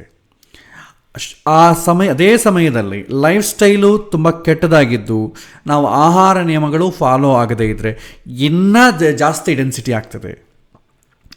ಜಾತಕದಲ್ಲಿರುವಂಥ ಪಾಪದ ತೀವ್ರತೆ, ನಮ್ಮ ಲೈಫ್ ಸ್ಟೈಲು, ನಮ್ಮ ಆಹಾರ ನಿಯಮಗಳು, ವಾತಾವರಣ ಇವೆಲ್ಲ ಕೂಡ ನಿಮಗೆ ಈ ರೋಗದ ಡೆನ್ಸಿಟಿ ಜಾಸ್ತಿ ಆಗಲಿಕ್ಕೆ ಅವಕಾಶ ಕೊಡ್ತದೆ. ಅದಕ್ಕೆ ಆಹಾರದ ಲೈಫ್ ಸ್ಟೈಲ್ ಚೆನ್ನಾಗಿಟ್ಕೋಬೇಕು. ಇಟ್ಕೊಂಡ್ರೆ ಏನಾಗ್ತದೆ, ಒಂದು ವೇಳೆ ಜನ್ಮಾರ್ಜಿತವಾಗಿ ಯಾವುದೇ ಒಂದು ರೋಗ ಬಂದರೂ ಕೂಡ ಸ್ವಲ್ಪದಲ್ಲಿ ಡೆನ್ಸಿಟಿ ಎಲ್ಲ ಹೊಟ್ಟೋಗ್ತದೆ, ದೊಡ್ಡ ಪ್ರಾಬ್ಲಮ್ ಆಗಲ್ಲ. ಇಲ್ಲದಿದ್ದರೆ ದೊಡ್ಡ ಪ್ರಾಬ್ಲಮ್ ಆಗ್ತದೆ. ಸೊ ಇದು ನೀವು ನೆನಪಿಟ್ಕೊಳ್ಳಿ. ಕೋತಿ ಕತೆ ನೆನಪಿಟ್ಕೊಳ್ಳಿ. ಕೋತಿ ಹೆಂಡ ಕುಡಿದಿದೆ, ಅದಕ್ಕೆ ಚೇಳು ಕಚ್ಚಿದೆ, ಅದಕ್ಕೆ ಸ್ವಲ್ಪ ಹುಚ್ಚು ಇದೆ, ಯದ್ವಾ ತದ್ವಾ ಭವಿಷ್ಯತಿ, ಜಾಸ್ತಿ ಜಾಸ್ತಿ ಆಗ್ತಾ ಹೋಗುತ್ತೆ. ಅದೇ ರೀತಿ ನಮ್ಮ ಆರೋಗ್ಯ ಕೂಡ. ಇದು ಈ ಕೆಲವಿನ ಸೂತ್ರಗಳು. ಸೊ ಇಲ್ಲಿಗೆ ನಾವು ಕೆಲವಿನ ಸೂತ್ರಗಳನ್ನು ಟಚ್ ಮಾಡಿದ್ದೇವೆ. ಇನ್ನು ಮುಂದಿನ ಪಾಠಗಳಲ್ಲಿ ಈ ಸ್ವಲ್ಪ ಡೀಪಾಗಿ ಹೋಗೋಣ, ಸ್ವಲ್ಪ ದ್ರೇಕಾಣ ಚಕ್ರವನ್ನು ಟಚ್ ಮಾಡೋಣ. ಅದೇ ರೀತಿ ಒಂದು 2-3 ಎಕ್ಸಾಂಪಲ್ ಕೂಡ ಹೇಳ್ಕೊಡ್ತೇನೆ. ರೋಗಗಳ ಬರಲಿಕ್ಕೆ ಜಾತಕವನ್ನು, ಪ್ರಶ್ನೆಗಳು ಯಾವ ರೀತಿ ಇರುತ್ತೆ, ಜಾತಕವನ್ನು ಆ ಪ್ರಶ್ನೆಗೆ ತಕ್ಕಂತೆ ಹೇಗೆ ಪರಿಶೀಲನೆ ಮಾಡಬೇಕು ಅಂತ ಒಂದು 2-3 ಎಕ್ಸಾಂಪಲ್ನ ಕೂಡ ನಾನು ಹೇಳ್ಕೊಡ್ತೇನೆ. ಅದಕ್ಕೆ ತಕ್ಕಂತೆ ನೀವು ಪರಿಶೀಲನೆ ಮಾಡ್ಕೊತ ನೀವು ಸ್ಕಿಲ್ಲನ್ನು ಬೆಳೆಸ್ಕೊಳ್ತಾ ಹೋಗಬೇಕು. ನಾವು ಜಸ್ಟು ಈ ಸಮಯದಲ್ಲಿ ಜಾಸ್ತಿ ನಮಗೆ ಮೆಡಿಕಲ್ ನಾಲೆಡ್ಜ್ ಇಲ್ಲದ ಕಾರಣ ಮಿನಿಮಮ್ ಪ್ರಾಬ್ಲಮ್ಸ್ ನೋಡೋಣ. ದೊಡ್ಡ ದೊಡ್ಡ ಪ್ರಾಬ್ಲಮ್ಸಿಗೆ ಹೋಗಬೇಡಿ, ಯಾಕಂದರೆ ಅದ್ರಿಗೆ ಹೇಗೆ ಕೆಲಸ ಮಾಡ್ತಾರೆ ನಮಗೆ ಗೊತ್ತಿಲ್ಲ. ಜ್ವರ, ಹೊಟ್ಟೆ ನೋವು, ಕಾಲು ನೋವು, ಸೊಂಟ ನೋವು ನಮಗೆ ಡೈಲಿ ಲೈಫಲ್ಲಿ ಬಂದು ಹೋಗ್ತಾ ಇರ್ತವಲ್ಲ ರೋಗಗಳು, ಅದರ ಬಗ್ಗೆ ಜಾಸ್ತಿ ಕಾನ್ಸಂಟ್ರೇಟ್ ಮಾಡಿ. ದೊಡ್ಡ ದೊಡ್ಡ ರೋಗಗಳು, heart related problem, kidney problem, ಅದೆಲ್ಲ ಕೂಡ ತುಂಬ ಜಾಸ್ತಿ ಸ್ಟಡಿ ಮಾಡಬೇಕು. ಅದಕ್ಕೆ ಸದ್ಯಕ್ಕೆ ಬೇಡ, ಅದು ಬೇಕಾದ್ರೆ ನೀವು ಸ್ವಲ್ಪ ಡೀಪಾಗಿ ಹೋದ್ಮೇಲೆ ಮತ್ತೆ ಬೇಕಾದ್ರೆ ಸ್ಟಡಿ ಮಾಡಿ. ಓಕೆ, ಸೊ ಈ ನಿಯಮಗಳನ್ನ ನೀವು ಫಾಲೋ ಆಗ್ತಾಯಿದ್ರೆ ಸಬ್ಜೆಕ್ಟು ನಿಮಗೆ ಸ್ವಲ್ಪ ಅರ್ಥ ಮಾಡಿಕೊಳ್ಳಿಕ್ಕೆ ಈಸಿ ಆಗ್ತದೆ. ಸೊ ಇದು ಇವತ್ತಿನ ಪಾಠ. ಮತ್ತು ಮುಂದಿನ ವಾರ ಮತ್ತಿಷ್ಟು ವಿಚಾರಗಳನ್ನ ತಿಳ್ಕೊಳ್ಳೋ ಪ್ರಯತ್ನ ಮಾಡೋಣ. ಶ್ರೀಕೃಷ್ಣಾರ್ಪಣಮಸ್ತು.